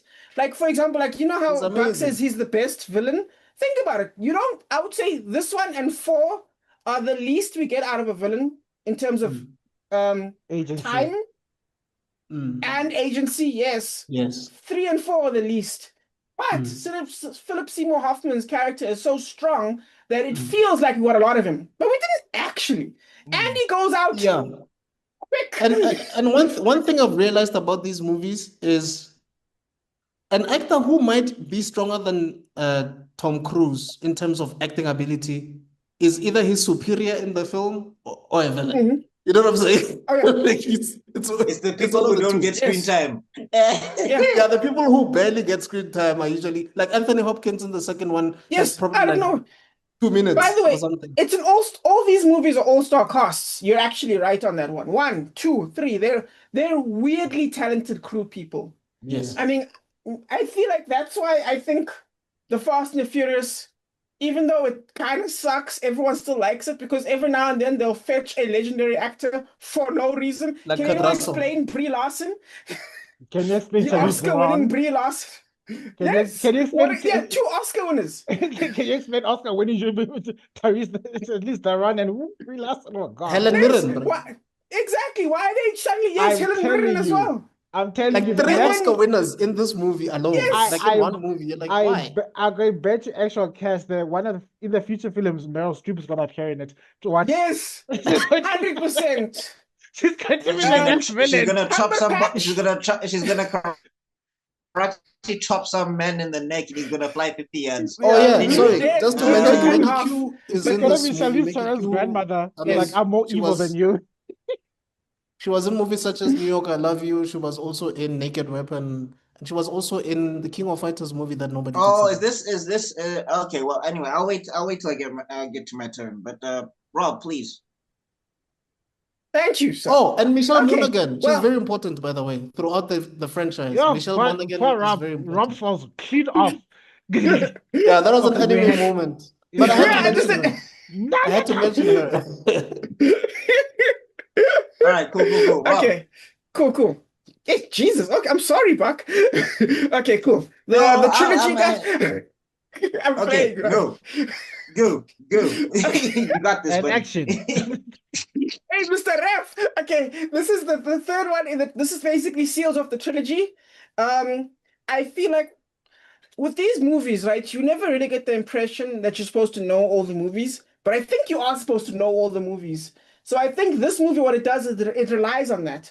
So what it does is it forces you have to know all the other movies, otherwise you're gonna get confused and lost in some of this because it skips a lot of the mission setups. We need to do this, we need to do this. Instead, it just puts it the one in the middle, and the rest basically don't get any kind of setup. This movie is first of all, they changed the prologue. Normally, they'll do a prologue of a successful mission. In Mission Possible 2, it was a successful mission of a bad guy, but it's still a successful IMF mission. That's normally how it starts. With this one, they decide, no, we're going to cut to the future, cut back, which is a risky move, but in this one, it worked because in this storyline, they were like, speed. They were going to inject you with cocaine and take off. And this is probably one of the fastest paced movies of all 7 movies. This one was just Definitely Yeah. agency in this one. yeah. Okay, yeah, we have some great setups. They again, some of the writers did their work, even though I have a feeling there's going to be arguments about that later. But definitely this movie uses my catchphrase, the whole movie's late for a meeting. It just wants to blow past. Yes. In terms of the storyline, I do enjoy myself with it. I like the idea of there being a spy in the agency. Probably the third spy. I mean, this is the third backstab. 3 movies, 3 backstabbings. Yeah, man, IMF, you need to change your vetting process at this point. Like, what the hell? IMF is the bad guy in like most of these movies. Yes. And I think Yes. that's what makes these movie series so different from the series. Because the series, everybody's loyal there. Everybody Yeah. just gets their job done. There's no one betraying anyone in the movie. And in the series, Exactly. nobody dies. Everybody just gets their job done and they go Yeah. home. But not in these ones. I really enjoy the way the movie flows, despite again the incredible speed. The fact that they just chuck in new actors. What happened to the Australian guy? Did he charge too Exactly, much? bro. What What happened to happened? Tandy Newton? Yeah, why is there a wife? Why is there a fiance? What's happening? All these things get skipped over. I think the strongest thing about this movie is probably its themes, where it does this thing that me and Kuto always talk about, where a movie asks a question, can love survive, etc. And that's what this movie is all about. It's about the people in the beginning ask the question, can love survive? Can you do love at the same time? And then the movie goes out of its way to answer that question. And that's what Philip Seymour Hoffman, I'm sure the character's name is easier, but anyway, his job is to be there to be like, Davian something? yes. Rowan Davian? Yes. I think you're right. But his question is to be like, no, it can't survive, and that's my job to prove that. And the movie tries to work against that, and I think it does a very good job. I could understand why you guys question the plot. I mean, if it has a plot at all, because I guess one could say the storyline is about the themes and not the actual storyline of the actual movie, which I guess one could argue is a real weakness. But in what it's trying to do, it achieves what it wants to, and I think it was a big revival for Mission Impossible. Kutso, you never told us what the numbers were. Was it a revival or was it four? Just give me a second. But I consider this to be like the Fast and Furious 4 of this Mm, universe, where it was sort of like a really? soft reboot. You remember Fast and Furious 4 was sort of Yes, like a but soft remember, reboot. Fast and Furious 4 was like a failure almost. It didn't do well. It wasn't liked. It didn't Whereas do this well, one, but it revived the franchise, if that makes I guess sense. you could say that. I would have said this is more like a soft 5, but I hear what you're saying. Because I think Yeah. number 4 is the real 5, but this was like a Yes. soft 5. That's why I'm saying this, because I know Mm, that the fourth one is sort of like 5 for me. But yes. anyway, But this the was the budget one was that like get, 150 to 186 million, and then mhm. it made 398.5 million at the box office. Really? Okay, so I guess it was 4. No, you're right. It was 4. Yeah. Well, I mean, I'm sure um, DVD sales came in clutch, so yes, you're right. Even though this is the 2000s, so it would have been cutting it close. No, 2006. It would have still, you're right, it would have still been DVD money. DVDs and Blu-ray. Blockbusters, yeah, the Yes. blockbusters were killing So it. definitely, I think this was let's just say it was a strong finish. I thought it was a strong finish by J.J. Abrams. He did his J.J. Abrams, his And style there's of no lens flares in this. no, there's a shows me the few, outside area. but they're not Thank crazy. you. I was about to say they're not. Yeah, they're not as prominent as modern J.J. Abrams. Yes, They're not as but I prominent as Star enjoy. Trek. Star Trek, he went But Or crazy. Fringe. Yeah. yes, yes.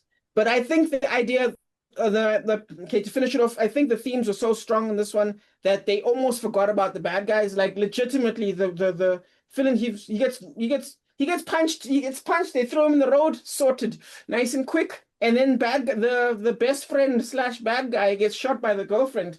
Like that man is an agent, and they took care of him right quick. I thought that was fun and funny.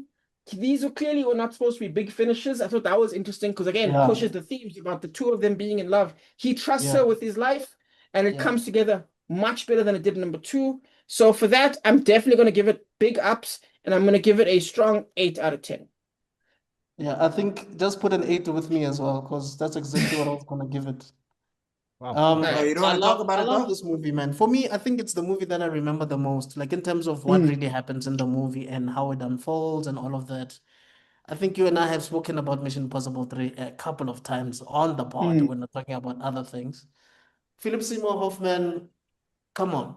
One of the best villains of all time. Come on, he killed it. He was amazing. And even in the beginning, when you don't know this movie at all and you're watching it for the first time, you actually believe that he shot the wife because he was that compelling as Yeah. a Yeah. character. And the funny part is, you notice that it's not layered. There's That's no what I was saying. layers Like, to him. bro, Yeah. for the most part, this guy is nonchalant. Yeah. He's one note. He's Although monotonous. I did not appreciate when they shunted him off to the side to introduce the agent. I was just like, get back to Hoffman. Yeah. Yeah. So He's Freezer. bruh, he's monotonous. He just, Yeah. I wouldn't even call him Freezer, dog. I'd be like, maybe Majin Buu when he was like reduce. You remember that Majin Buu at that Yeah. moment? The Yeah, evil I feel Buu. like it's Majin Buu at King Kai's, at Kame's lookout. But anyway, Yes. yeah, man, there's so many great scenes about this. We also see Aaron Paul in the movie as the younger brother of the wife. There's a lot of agency, as we've mentioned before.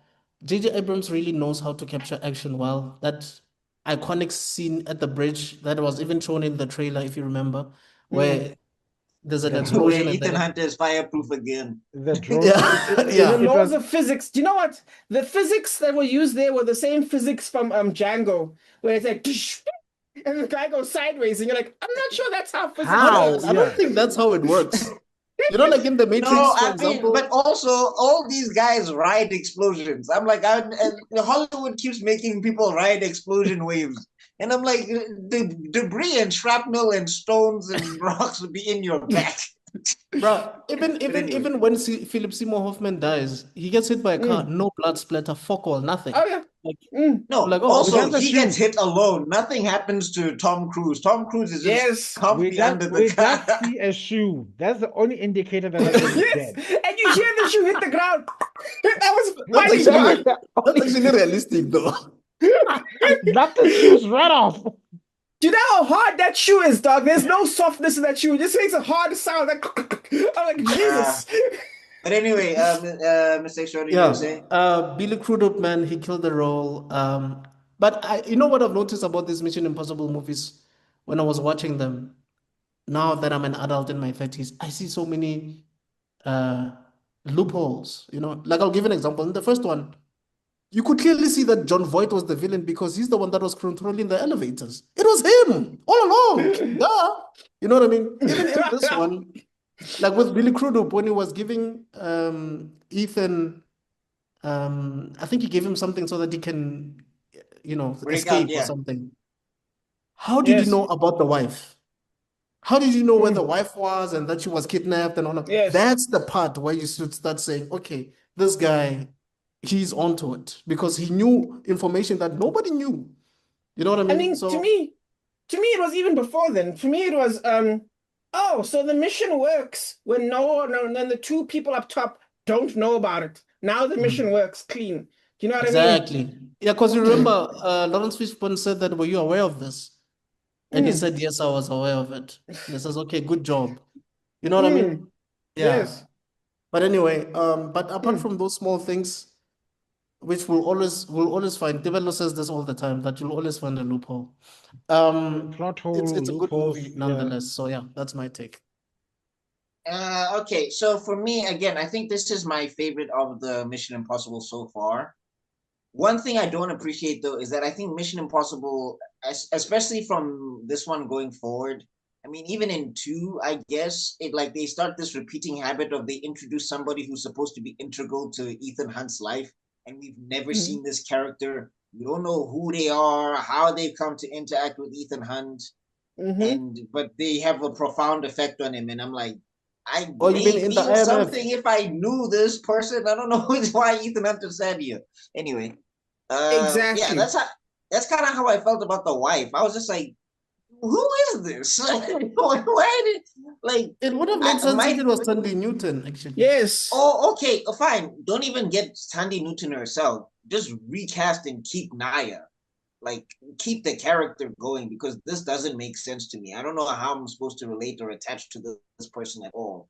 Look, she was great in the movie, but it's just like I felt like there was a movie in between movies. And that's always like discouraging. Yes. Like instead of that guy that was thingamajiggy, it should have been make an Australian guy. Or Anthony Hopkins. Yeah. Something. Yeah. Keep No, but someone. Even if I it's think even if they it's copied Anthony the. Hopkins is even if it's just his character, like just say it's the same guy. Nobody's gonna care. Switch him out. Yeah. But I think like keep the they name of the copied character. they copied the James Bond thing. If you remember the old James Bond movies, they were like that as well. There's a girl No, that but they kept James the Bond falls in characters love though. with, and then the next movie, Jiggy Jiggy, that girl is no longer there. You're like, "Evan, what happened to that girl that I liked?" Yeah, but I mean, yeah, one, I think that's just bad continuity wise. And two, I mean, James Bond at least kept it kind of kept Q and all of those people. So at least there was some through lines there. Like with Mission Impossible, I'm noticing Tom Cruise is the only constant. It's just Ving But Rhames, bro. anyway. Oh yeah, also him. But yeah, anyway, yeah. Also, like the whole plot of this movie is supposed to be about the marriage, and I just think that they didn't spend enough time with the marriage. I feel like I feel like jumping to marriage for Ethan Hunt was a bad writing move. Again, like I still think the movie is good, but I just think if it was a movie about him retiring, not him being retired, I think it would have been a Also, stronger even the film. part where Philip Seymour Hoffman is like, "Do you have someone like a wife or girlfriend?" Like, dog, you could have said family member or something. The fact that you just jumped straight to wife or girlfriend for me felt And they killed their unrealistic. parents. They killed Ethan's parents. He had parents in the He had parents in in the the last first two one. movies. Yes, do you remember? Yeah. The parents I got just think arrested. they rushed a lot of development. They rushed a lot of Yeah. development with this one. Again, but anyway, like action is phenomenal. They've decided to skip on the John Woo slow motion and go to more quote unquote tactical stuff or whatever. There's still Yes. magical technology and all of that stuff because it's Mission Impossible. Some of the technology is magic. Um, Yes. you know, there are good action scenes. Oh yeah, just don't be a henchman in an elevator. If you're a henchman or you're just a guy in an elevator and you're meant to guard somebody who's locked up like Hannibal Lecter, you're going to get washed. Yeah, It's unless you're just that the guy in the rules. bathroom, dog. Yo, that nigga was huge. Oh, Yeah. What else can I say about this film? I did appreciate the ending where they let the wife, shoot people who are, like competent and stuff and whatever. I guess, she had to do something, and I mean, it wasn't too egregious. It was her shooting a gun or whatever. And then the ending. yes. Oh yeah, this is where we get the patented Tom Cruise run, where they should have made this man Yes. the Flash. Because good God, This is where it began. This is where it started. And it even this is had, the what's his top. name, Benji giving orders. Go left, go right. Yeah, this is the chop. The chop. Oh, he was chopping the wind. I think he was Mhm. even phasing through those Chinese people. Yeah, and he keeps telling them that it's fine, it's fine, it's fine. No, it's not. There's a crazy white man running. See, Ah, like those yeah. the And store owners also understood. Crazy, like that one stunt that he pulled. I mean, did you guys buy it when he was doing the mathematics? No. what, the No. swing? I kind of appreciated that they threw that in there because I mean he was doing some calculations of sorts, but yeah, it was kind of Yes. like No, I think the other guy should have done it. The Tom Cruise looking dude, the other one, he should have done that. Not him. maybe.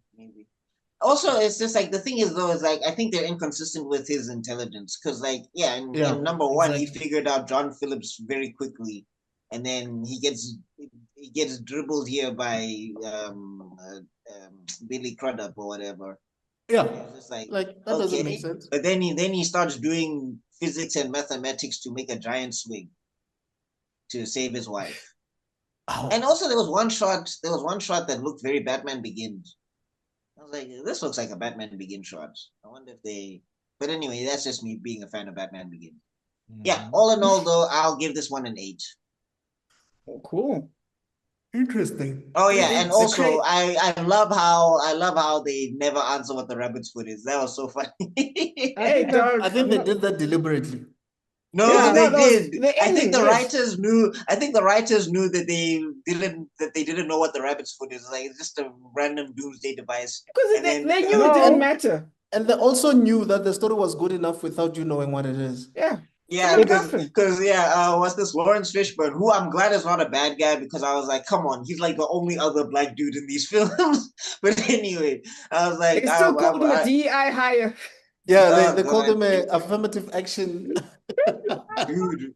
Uh, I was like, oh no, shit. like yo, Billy Crudup, racist. His character, of course, of course. of course. Anyway, yeah, I just found it funny that Morpheus was just like, if you stay, I'll tell you. And he's like, well, I'm not staying. And then obviously, then we get Mission Impossible 4. Yeah, Oh yeah, I but think that was that was the crux of the movie where it shows the part of the character actively choosing to move away from this life. That was mm, basically him highlighting. I'm sorry, I'm just cutting into No, your I'm comment. done. I'm done. It's your turn. Yeah, but I just wanted to highlight like that the fact that he deliberately walks away from finding out what the red food actually is him saying, I'm not interested in this world anymore. Because hmm the Ethan from 4 years ago would have needed to know what it does, what's the risk factor, what it's gonna do to the world if it gets unleashed. At this point in time, it doesn't matter anymore. You've got plenty of agents, you can go save the world without me. hmm Um, Yeah. yeah, And I it's think I would say that that would have been a perfect ending for this whole trilogy. Yeah, Cycle. no, I think And it that's was. kind of what they were. I think it's kind of what they were kind of aiming for with That's this. one of the Also, issues. I'm just like the girl that they introduced in the beginning as well. Like I was just like, you're doing this whole thing where he was training her, and I'm And supposed to then Yeah. feel sad for and her then and I'm on touch. That was she gets her head blown in. That yeah. I'm I sorry, mean, that I was like, oh, I didn't expect that, but at the same time, I was just like, Uh, you're introducing backstory that I what? Yeah, But anyway, Kerry sorry. Russell. Funny enough, she was in a movie called August Rush with the guy that was um, piloting the helicopter. Um, Oh yeah. they were like a couple in August Rush, which is such a small world. interesting. Anyway, I just wanted to highlight two important things that you guys failed to mention. One, yeah, the reason why the love interest specifically looked the way she was looking is because they were marketing to highlight the Katie Holmes Tom Cruise relationship. If you look at the lady and Yes. her characteristics, she's Yes. basically carbon copy of Katie No, he's Holmes. right. They were He's right. milking that whole thing. It was right around the same time where he went crazy on Oprah. So they You're were right. milking Because that. that was the So, only way to save his career at that point. so And at all, that time, I think he had a publicist that didn't really understand him that much. mm, So he could have I think he either was about to fire her or was about to get a new one. But I think it was like his relative, his sister or something, mm. cousin. So he It's a needed small world. something. He needed It's a a win. small world in that place, but I just wanted to highlight that. Like, that's why I know people are wondering, like, smoking hot woman and her. What happened? What is happening is that they're trying to they're trying to target a No, she's a demographic good that's looking. true. The actress was a good looking woman. It was just like you skipped so much story here. Like Yeah. last time we left off, he was walking with Tandy Newton off into the sunset after he had exploding glasses and Yes, was spin kicking dudes. Yes. And yes. now he's married? What? Then, Yep. then the other thing we also okay. One of my funniest parts that I just almost can't get enough of how hilariously stupid it is, but still funny, is the lip syncing challenge. Oh my God. Are you telling me this guy's tied up and he's looking at you and you're busy talking? I thought it was great. The first time I saw it, I was like, this is genius, dog. Yeah, it's a skill. Yeah. Some Batman shit. I liked it. I loved it, bro. I was like, this is amazing. When was this again? You know, I'm when you back said, in. look at me when I'm talking to you, this is Bill Crudup. He's talking to Yes. Tom Cruise. He says, Yeah. look at me when I'm talking to Oh, you. And then he starts lip yeah, syncing. yeah. And the guy Oh, right. and the guy gets everybody says, "Mm." before he breaks out, yeah. Yeah. That part always You know what gets would be him. Well, I funnier? mean, they set it up. They said, look, the reason why I Yeah. think it was viable is because you see him do it at the party where everybody's talking and he's far away and he's Yes. like Quantica or whatever. Yes. So I think that's why it was like it's acceptable. This is a thing that But Ethan Hunt can do. it No, would have it been was funny it if was they did about like a him reading the Chinese lips, dog. dubbing one. Like, hey, how are you doing today? Yeah, Like, you know that's what I what mean? I Like felt like. Well, if we get to Ghost Protocol, which is the next movie we're gonna do, yeah, he does it in That- Russian. Then we get to the villain of this movie. I think this is my Mhm. favorite. This is my favorite thing about the villain. Yeah, sure, he's one-dimensional. Sure, I mean, we start the movies like the rabbit foot. Where is it? And like, I already gave it to you. And we see a psychological breakdown where it basically goes through all the 5 stages of grief, down from bargaining to negotiating to depression. In that 10-second countdown, where he is even like, dude, we need to do what is right. We do. We all men has is their own word, and you just see this man just looking at this like, and then you just see the acceptance of the inevitable death of this girl, and you just say no, no, one, like yes, that's a nice way to introduce a villain. Also, that monologue he has when he's explaining, like, when I killed that girl, it was just practice, it was just another afternoon. I know it may have hurt you, but it's just a thought in the wind for me. And I just Yeah. like that it's basically a reverse interrogation if you pay attention. because Yes. the villain wanted some information. He wanted the guy's actual name. And the Yeah. only way he was gonna get to it was to push this man's buttons to the point where Where his someone friends were else like, calls him out. whoa, whoa, guy, my One guy, of them calm was down. gonna, yeah. Which proves that this man is an actor. Tom Cruise Yes. is an actor. Keanu Reeves, I love him, but he couldn't have done that. He couldn't have done that scene. For those who watch And also Ballerina, at the same time, you just Oh, but wanted it to be like depends on which era Luther. of But Keanu also, Reeves. you just wanted to say, Luther, you guys are in IMF. You know how vital names are. Don't be screaming this man's name out loud. I wanted to say You're a for professional, damn it. okay, has anyone of you here watched Ballerina?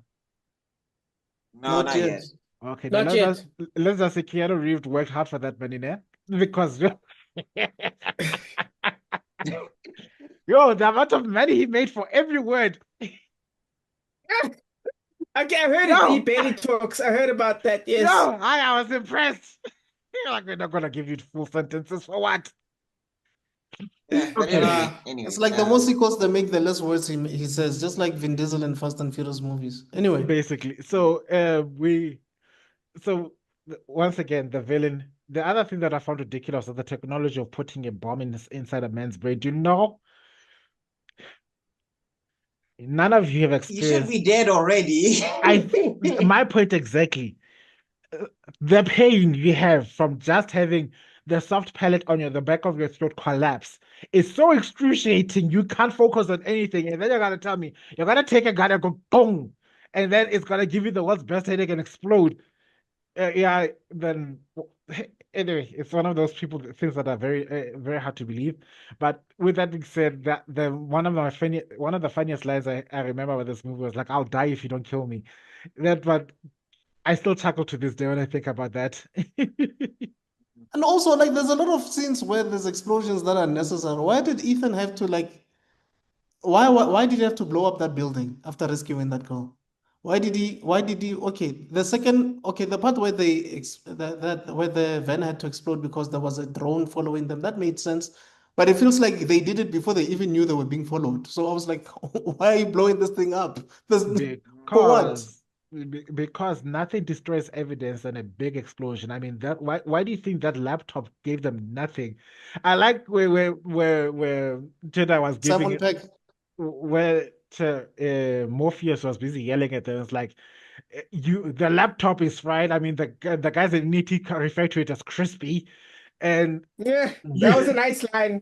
That was a very good line. No, I, man. I still can't believe that Yeah. Simon Pegg was able to retrieve any information from a donut. Like, but man, there's no way this disc could give you information. It's and It's no, impossible. Mission no, Impossible. Some it's of this not. technology is magic. No, Like you can put a strip on your neck and you can change your whole voice. no, guys, it's also that whole laptop crispy scene is also a poke at Mr. and Mrs. Smith, because if you remember, also in Mr. and Mrs. Smith, laptops would tend to crisp when they were bombed through, and for some reason, Brad Pitt managed to get some information from that thing. So we we had that little jab from that type of movie from that scene because I believe this came after Oh no, Mr. and Mrs. I Smith. think programmers. Yeah, well, as a former programmer myself, I was watching this movie and I'm like, that's That's just not not how it how that works. works. That's not Are you how Did crazy? you guys just did your thing? But anyway, I just Oh want to say, God, not um, again. I was talking to Rob before in the past, and when I mentioned that it's amazing what Philip Seymour Hoffman was able to do, where he was acting as Tom Cruise, pretending to be the villain. Yes. You see the part in the bathroom when he's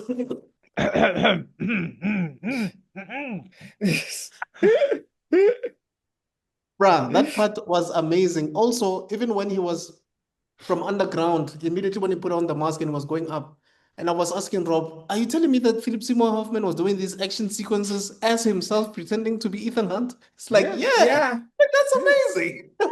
that is amazing. You know what I mean? It's great. I love That's stuff great. No, like I that. mean Yeah. even to give some credence to Mission Impossible 2. What was his name again?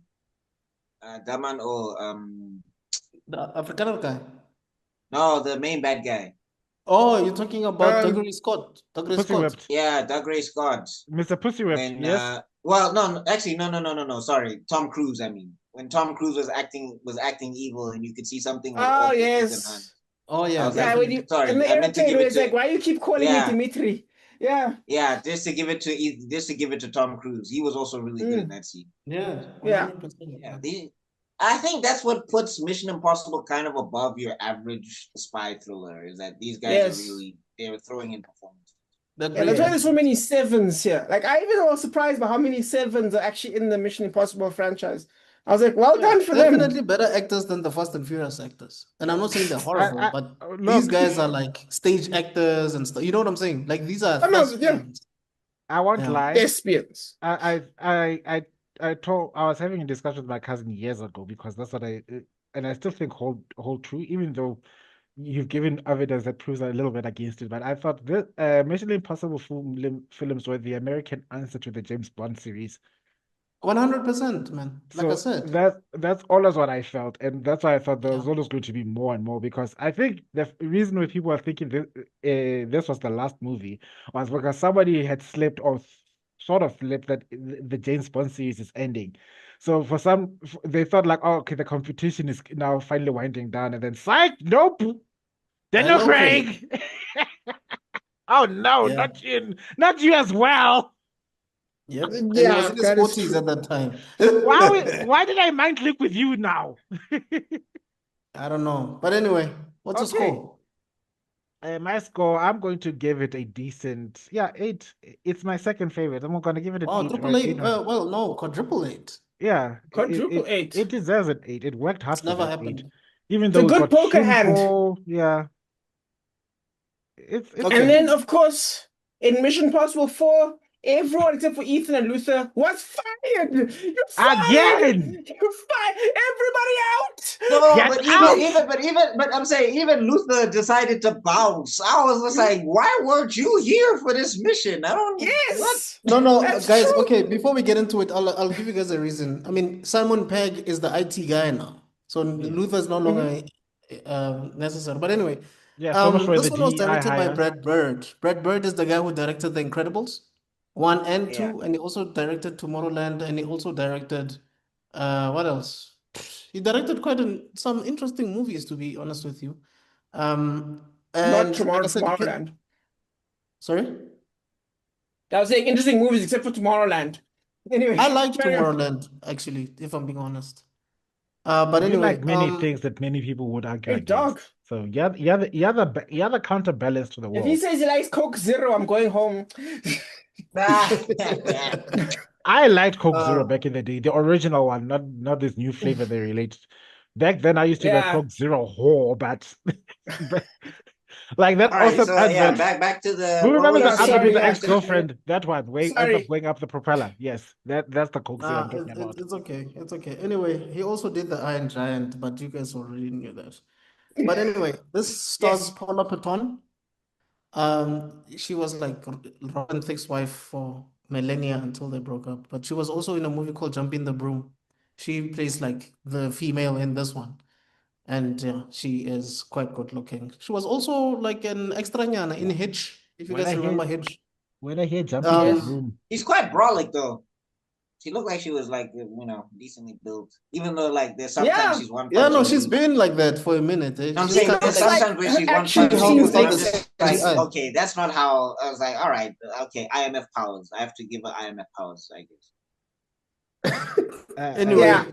I just watched it. Jeremy Renner. This is the first time he comes into the role and he does a brilliant job. I mean, this must have been a good year for Jeremy Renner because this one came out in 2011 and then the following year Avengers comes out. So And that then must have been Bourne came out as Uh, well at some point, right? yes. I think yeah, just he was before. he was doing his Just he was before. doing his Hawkeye. He was prepping for Hawkeye here. Clearly. And then, as I've mentioned, Simon Pegg comes back, and so this one had a budget of 145 million, and it made 694.7 million at the box office. You Mhm. crusty hoes. And it was produced by Tom Cruise, as was mentioned with the previous films as well, but also Bad Robot, which is J.J. Abrams' company. He was also involved in the production of this movie. explains so much, especially about the Star Trek movies. Ugh. Anyway, Rob, please take us through Ghost Protocol, Okay, you last done, movie Kutso? fortnight. No I'm trivia. done. Okay, cool. All right, cool. Well, this was a straight comedy. I assume this has something to do with Marvel. I assume there's some kind of Marvel collection where they tried to be a little bit funnier with this one. I thought it was very interesting that now that you're saying this is a Brad Bird movie, I feel like I'm starting to make some connections here. Even though one could argue he doesn't have a pattern as much as everyone else, but to me, this does kind of give me. I could see this being made by the same guy who made The Incredibles. Let me put it like that.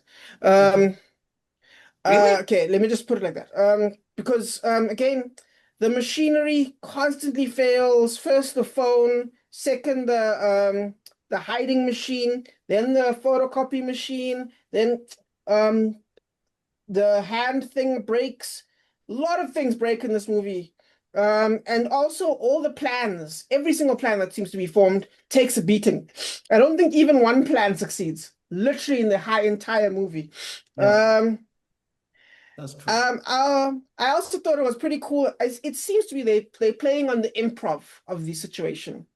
Like they try to make it more character based and more planning based. So they try to give Ethan more stuff. Like instead of him having more equipment, he more like has more mental tools and not like physical tools. I mean, the man literally uses a rock like a tennis ball. Is this the one where they blow up the Lamborghini in the middle of? That was three. That was the That was That three. was three. That was three. Well, Yes. this is where he decides to He breaks out Become of prison in the Spider-Man. beginning of the movie. Yeah, there you go. Yeah, thank you. Yeah, he becomes Spider. He was on the side of a building trying to Yeah. I'm like, Tom Cruise, are you trying to kill yourself, my guy? Like, Dog. because You Mission guys know that he Impossible did that for 2, real, right? Yeah. Mission Impossible 2, he was climbing the mountain for real. He did that jump. And now it's like they dangled that guy from one wire one time, and Tom Cruise has never looked back ever since. I think Oh And yeah, I'm no, like, I I'm think sure the he wished. producers, yeah. Yeah, I think when he did the train thing, they were like, he was like, I want that to be a real train, guys, and they were like, no. What are you talking about? No, guys, I can do it. I think every producer, director, and anybody who has money tied to Mission Impossible, whenever it's time to make a movie, they just like, oh god. Yeah, because he comes Like, up with a stunt first. I think Tom Cruise. I think like Tom Cruise was he developed his run from running away from all the stunt directors and directors who were trying to Yes, catch After him him. safety before he team. does a stunt. The insurance like, team. catch him! No! He's chopping wind. Since when did he become This this is a fast? Family Guy, man. I'm This is a telling you. Family Yeah. Guy. I don't It's know. like This is a Family Guy as his skit. hands go up and as his hands go up and down, you just hear the gears change, and all of a sudden he leans back, and then nobody can get their hands on him, and then he's holding onto the side of a plane, and they're like, "My money!" I am convinced it's part of his Scientology powers. Nah. These are the superpowers he Upper got from body going. strength. Yeah, these are the superpowers he got from clearing out all these photons or whatever they call it now. Yeah. The fact that you know that is funny. But What? anyway, the whole clearing thing, it's a Yeah, funny but Rob, thing. yeah, Yes. please take us Yeah. through those Cool. protocols. So anyway, beyond Ethan's strength about him using a brick as a tennis ball, we'll ignore that. Again, this story seems to be like Ocean's 11 levels of failure. Wait, Even also that wasn't the tennis ball No, it was a brick. rock. It was in a brick. prison. Yes. Yeah, I didn't And understand. when he walks out, he puts it back in the wall. Oh yeah, I remember. I thought it was a tennis ball, though. I also thought it was a tennis ball. It's a brick. I don't know why he But made it a anyway. rock, or is he that strong? I don't know. Yes, And how I did he think make was it the that idea. smooth? Yes. He But The anyway, power absorbed. of his Tom Cruise-ness. It's the It- helicopter powers he assimilated from the first movie, guys. Jesus He's Christ. one with the machine. Oh wow, Zuko says class finished only 10 minutes ago. But Oh, anyway, am I late? Yes. that's your second child now. It's not even late. Anyway. Wow. Wow. Wow. Wait, move on, guy. Kai. What was the Oh my last part? God. They're laughing too hard. Anyway, No, that Kai. pun, that's Oh, an Kai. A-level pun right there. anyway, Yes, sis. We now anyway, know yeah, who the writer is of the group. Look at that. It just flowed. Jesus. anyway, Okay. That's good. hi. Anyway, Kai. yeah. So I feel like we've left behind, thanks to Brad Bird, he made some of the biggest changes of the franchise, I think. We've left behind James Bond now. I think all that James Bond stuff is now behind us. Yeah. I think we're now telling a different story. Because with this, like with most James Bond stuff and heist movies, because in most heist movies, right, there's a period in the movie where they decide fuck it, and they start kind of having to like freestyle, improvise to like to get things going again, right? Mm. Whereas this movie, from beginning to end, that's the whole movie. That is the movie. It's fuck it, we're doing this now. That's basically the whole movie is plan B. And when you think about it, this is where again, as I was saying before, Mission Impossible made its biggest changes here. And I Yeah. think they also doubled down on some of the changes that were made in movie 3. I think a lot of those choices were doubled down here and they were moved on. And this is where this is basically a new franchise. I think 4 to 8 Yes. is basically Mission Impossible 1. I 4 is always Mission feel Impossible like 1. ever since the introduction of Benji as a field operative, Mm, Mission Impossible yes. just changed immediately. Yes, it instantly. became a whole new series. And Yeah. I think the reason they call this Ghost Protocol is because again, it's so funny because we talked about this a second ago about how like the organization of IMF is like this whole thing, and then they break it. They just break it. They don't Yeah, even show like us the how whole it's IMF is broken. disavowed. The entire Yes. organization. The entire organization, they had buildings. It was crazy. They didn't even show us like maybe a scene of everyone running away, like maybe some people getting a phone call and then leaving. Nope. Just that's it. So it breaks down, they start again. They're telling you now, okay, guys, what you saw before is finished. And you know what? I don't know if this will be the best movie, but I do think it's great. And I'm going to give it. I have such mixed feelings because again, I understand what they're doing, but I'm going to give it an 8.2. That's what I'm going to give it. All I right. feel like Benji F's up in this movie all the time, dog. Yeah. Even with, okay, not all the time, but most of the time he just messes up. And that was deliberate. I remember my cousin and I used to laugh at how useless he is in the group because, dude, are you telling me that your job is to help Ethan carry a backdrop that's camouflage, like thermoptic camouflage type of backdrop? And then when I was just supposed to press a button that makes like a drop, as if like there's something leaking somewhere. Go toilet or something. You Hey, know what I mean? dog.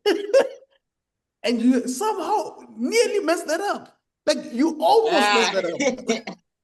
Dog. Oh, and Like, if how you watch useless number can you 7, be? it's the same. In Dead Reckoning, he's just as bad. Oh my Just as God. incompetent. Oh boy. Oh God. He doesn't get better if you Yeah, think man, about like it. Benji for me, man, he's hilarious, dog. He's useful, but at the Dog. same time, I'm like, yo, dog, what the hell? But for me, man, when I watched this from the jump, Jeremy Renner stood out for me. I loved him. If you really think about it, this movie, no, it has 3 field leaders in one team. Mm. Because Paula Patton was in charge of the team that we saw in the beginning where the guy got shot by the assassin. Jeremy Renner Which never I got. mean, at the same, like when that happened, I was just like, as a spy, I would just be suspicious of everybody. Like this street was supposed to be empty. This woman is It wearing a was an trench alley. coat. It wasn't even a street. It was an alley. Didn't you Yeah, see? but There I was think no he was cars just there. caught There off was no. guard there. If you think about it, he was genuinely caught off guard there. Yeah, I would have been But dog, surprised don't be too. looking at. Beautiful women walking down in Don't. alleys. That's safe. But Time wear out. That's safe. bulletproof vests. Why don't you wear That's bulletproof extra safe. vests? That's I like. I mean, especially if she's walking Beautiful. towards you like that. She was like too close for comfort. Karate Do you know kick what her it in the reminded me stomach of? and apologize later. You know what it reminded me of? It was remember Men in Black 1 with the Yeah. aliens and they're shooting the they're shooting the thing with Jiggy and then Will Smith shoots the girl with the quantum physics books. He should have Oh watched yeah. Men in Black. He should have realized that assassin is the girl with the quantum physics books. Yes. That And she Anyway. shot him so many times. It was just dog. like, why you hate him so much? Like, you just met this bro. Like It 7 was- bullets, and then you're leaving like trace. I was like, for an assassin, this is very sloppy. But anyway. I Hey, think the dog. only things that we didn't talk about was these movies have a lot of brand placements in them. Like almost all of them have like a DHL or a car or whatever. Like this, it's Like the crazy how they Lamborghini, the actually last one. were so smart to place these ads in such a way that it actually makes sense. Because in this one, for example, Simon Pegg is like, so the insurance said they're not gonna cover whatever, and I'm like, okay, Oh that's such a yes. smart way to advertise this thing. But anyway, It's yeah, man, like I said, they Jeremy they Renner for me they stood out. they certainly did a better Oh, job sorry. advertise a product placement than they do in the Transformers movies. Oh, is it? Yeah, Power but Rangers movie. it got a That's little bit basically like ridiculous towards the end. But Krispy I'll talk Kreme. when it's my turn. the Power Rangers, that donut Yeah, company. no, What's it yeah, called? no, Krispy Krispy Kreme. Kreme. it's Yeah. the movie's official name is Power Rangers Krispy Kreme in space. Yeah. Anyway, yeah, I really like Jeremy Renner the most, man. I felt like he fit like a glove in this movie. I mean, it's just I don't understand how it was just a coincidence that the guy who was the analyst was actually the guy that was just. So I feel like the secretary, who was working for IMF, actually placed Renner in that car deliberately, knowing that he was gonna meet Ethan Hunt. I think it was deliberate. Mm. Yeah, there's no way. I There's wouldn't no be way. surprised Man, got actually. shot. Yeah. But apart from that, man, it's one of my favorite movies. I don't want to lie. It's not number 3, it's probably number 4. Because 3 for me is number 3. 1 is number 2, Fallout is number 1 for me. No. So That's so Fallout. these yeah, numbers. Fallout is I am my going to favorite. be yelling at you soon. I told you Clearly. this 1,000 times. I don't know why you keep forgetting. Fallout for me is my favorite. But We're anyway, going to be yelling at each all other. these number 1 is number 2 Can't sounds wait to so watch. Can't disgusting. wait to watch. It's Can't wait giving to watch toilet Fallout. humor. I need to see. I need to see. wow, But anyway, Yeah, what you're about the only toilet one humor? that's thinking about toilet humor, dog. So like number 1 is number 2, number 3 is number like Number so 1 has the best childish. number Oh my 2. god, we're Oh my so God. stupid. Anyway, Why am I laughing at that? Okay. I still don't even know why Paula Poton doesn't come back in the other movies because she was. Dog, why doesn't Jeremy Renner? Do you know? No, Jeremy in number Renner 7 comes back. No, he comes back. as what? He wasn't Fallout. Does he die or something? No. You Then remember? why doesn't he show up in 7? Why Does- is there No, a why new doesn't the person wife- why that's doesn't the trying to wife hunt come Ethan back? Hunt instead The of wife him? always comes back, dog, but she's like a cameo. She was a cameo in Yeah. Fallout. She was a cameo in Rogue Nation. She was But a am I cameo wrong in though? Ghost Protocol. Jeremy Huh? Renner would have been the perfect person for number 7 as the guy that's hunting Ethan. I haven't watched number 7, so I wouldn't know. Ah, okay, never mind then. But it's a new actor, and it's like, and the new actor's like, oh, you guys don't understand. He's really talented, guys. We have to be really careful. And it's like, who are you? What do you know about him? Who's Yeah. this bitch? oh, Yeah. Yeah. who is this? But I mean, for? but I'm saying that's the whole Mission Impossible franchise. Everybody gets swapped out. That's true. It's Unless like you're the- Ving Rhames or Tom Cruise, and even Ving Rhames Yes. is not even solidified. Yeah, he Anyway. becomes Who are these Nick, people, he the becomes Nick series? Fury for like 2 movies. But I'd give this one a 7.5. Ooh. Okay, so my turn. Okay. This one is I think continuity wise, this one kind of annoyed me because I feel like it invalidated Mission Impossible 3. Just like That was three like- validated 2. It did. No, I mean, You're no, right. 2 you can headcanon that Tandy Newton moved on because she didn't want to be part of the spy world. He was still part of IMF. Maybe they tried to recruit her and she was like, you know what? Nope, I'm out. Like Mission Impossible 3, they make a huge deal that it's a big shift in his life. Like this is supposed to Yes. be over. Yeah. And then I agree 4 is with just you. like, Forrest just like back at it like a crack addict. It's like, what? I relapsed But and even relapsed the because hard. what happens the is- first one, he quit. No, but Remember, you're he right, quit because in the basically first one. number 3 ends with them saying, the love can handle the situation of his life. And then it's Yeah, like, but the Because no, she no, shot it him. can't. The first one was betrayal can end your this whole thing. You can just quit in the first one. You were betrayed. The people that you What? loved are dead. And he still came back for the second one. So True, but at the No, same time, I'm but talking about all the I'm love saying thing. is, yeah, Yeah. that's the thing. Like the third one is all about the marriage. He does Yes. a lot for this woman, even though he was Yes. lying to her face with lies that I'm like, I'm surprised she didn't catch on sooner. But but you know, like he reveals the whole secret at the end. She shoots Yes. dudes to keep him alive, Yes, and then she at the end kills of it, she's people. like, "You can." Yeah, it's like it is like well, you can trust me, and it's like, yeah, I know. So it's like they went Yes. through that whole debacle, set up that whole thing, and then four is like, yeah, and she had to leave because she was in Yeah, what danger. the fuck? Nigga, she was in danger before. Yes. Do you know what should have happened? It should have been, she's gonna work for MI. She's gonna be a nurse inside MI6. I mean, IMF. She'll be a nurse there now. Do you know what I mean? So Yeah, she because gets I mean, like the other thing protection. is like trying to, because like trying to be like, as long as she's married to me, she's in danger. I'm like, as long as she's Nigga. connected to you, anyone can kidnap her, and you have to go after her. You know, Yeah. that It's not doesn't even stop. that she's saved.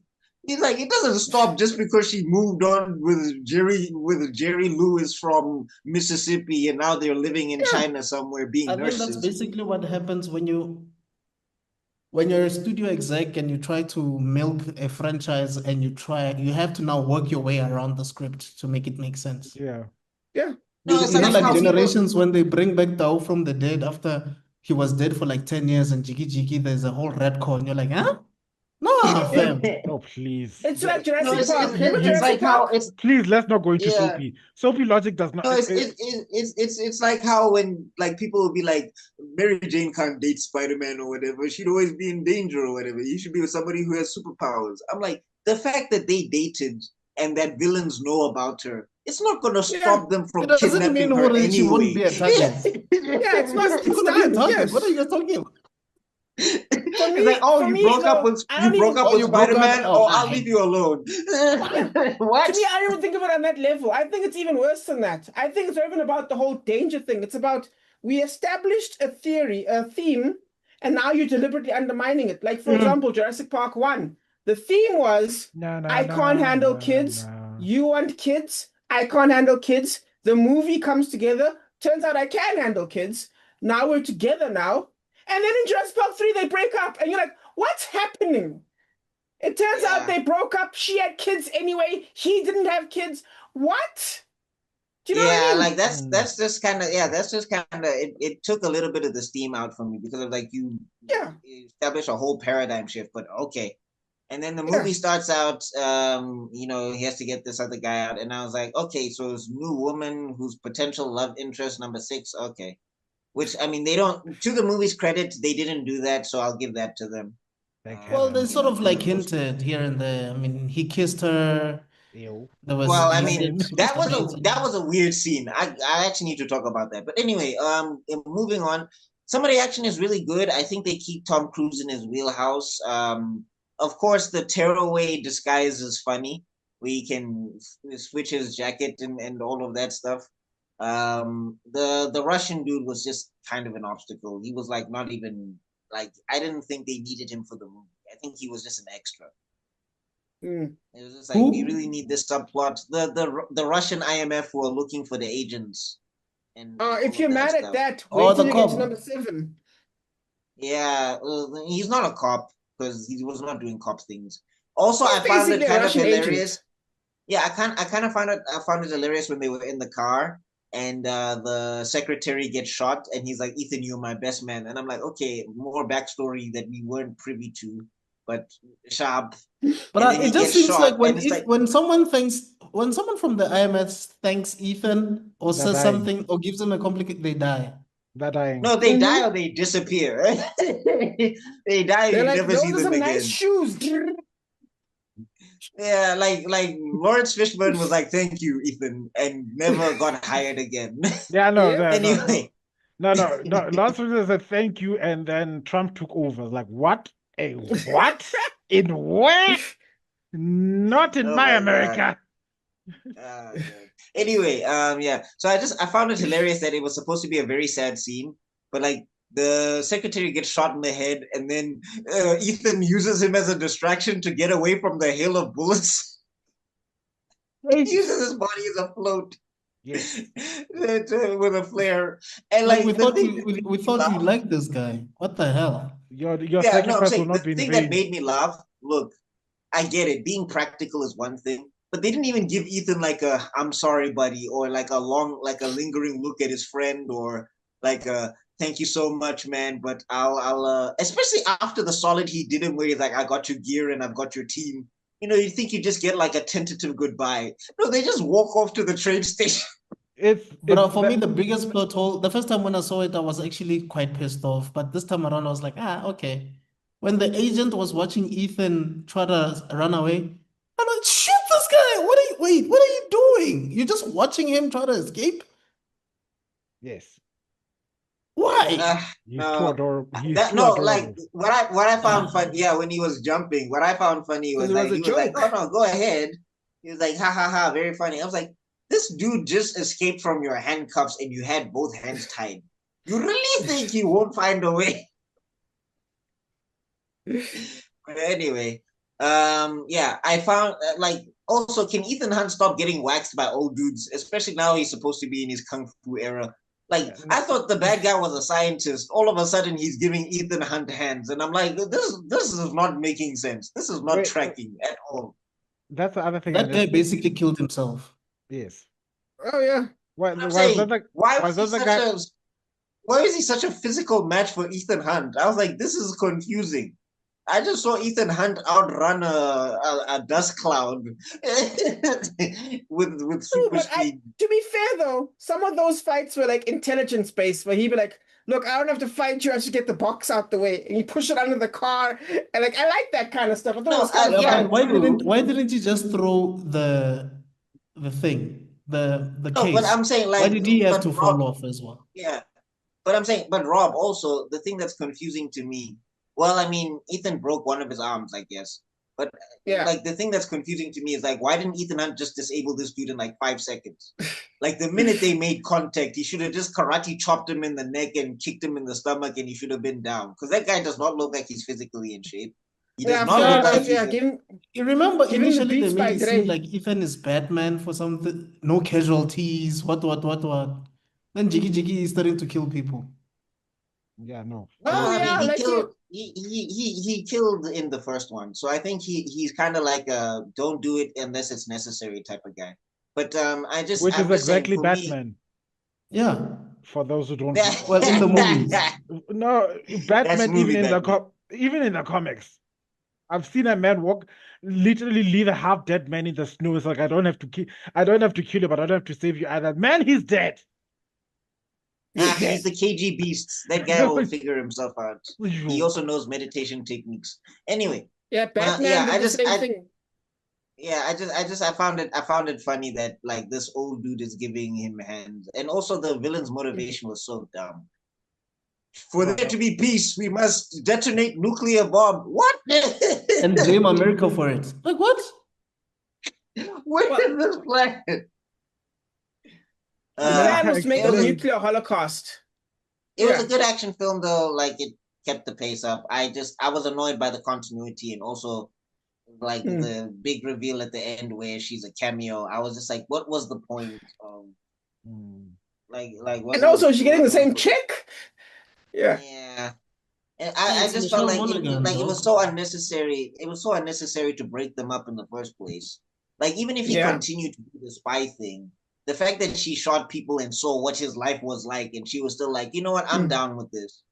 Like if they were gonna break up, it should have happened in MI3. Yeah, but it's those Fast and Furious isms that we were talking about. This is a forced Letty kind of situation. You know what I mean? No, but the thing is, I'm saying Letty hangs around. Like Letty stays with Dom. Like Michelle Monaghan just bounced, and I was like, but why? That's what I'm saying. And It's then forced because that they were trying to do something like that, but it just wasn't making sense. It's also that. It's also that. I'm gonna say the quiet part out loud. American writers don't know what to do with a stable relationship. That's true. They don't know how to Well, I write them. mean, That's why what the you do is sequels, the sequels after the main character falls in love with the love interest and they have gay, the sequels always suck. Yeah, Like they they, just they have don't to. They have work. to. They have to now break them up. I mean, look at Spider-Man 2, arguably the best Spider-Man. Mm-hmm. But then after that, we have to have where this woman leaves this hunky marine astronaut slash I don't know what he is at the altar and goes running to Toby Maguire Some broke nigga who can't even pay rent. in a wedding dress, and she says like, hey, look, "I look, choose hey, you."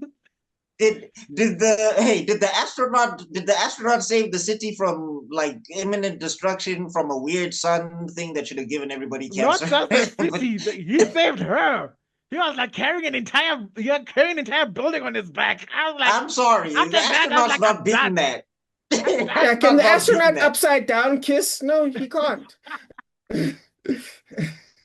You But remember when that Yeah, but happened in that movie? I think it would no, have made like, and I was kind of disappointed by it because I was like, directed by Brad Bird. Like, one thing Brad Bird does, like even in Iron Giant and Incredibles, and even Incredibles 2, even though Incredibles 2 it's not as good as Incredibles. But I'm like, one thing he did Oh, is it's terrible.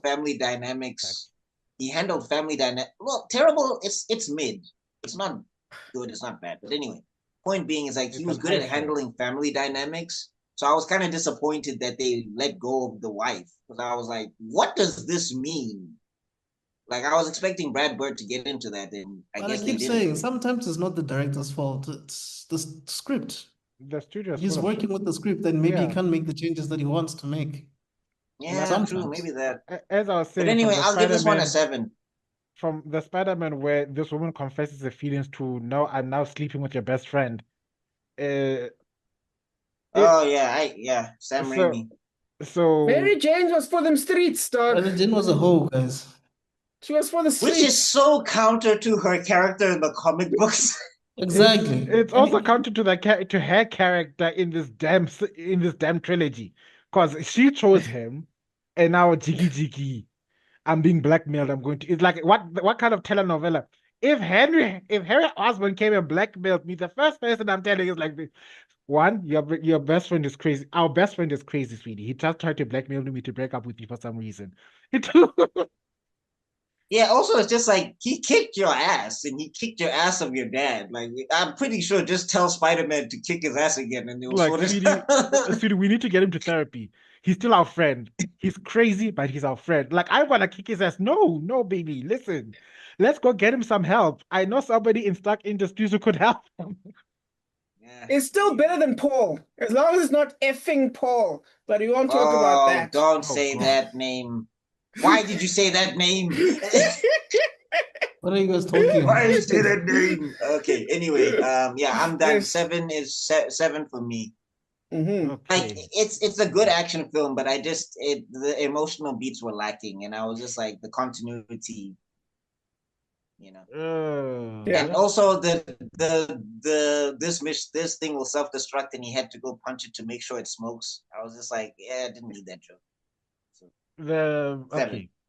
My takeaway of this movie that bitterly disappoints me. I think I have a yeah, this movie triggered my justice sensitivity to the max.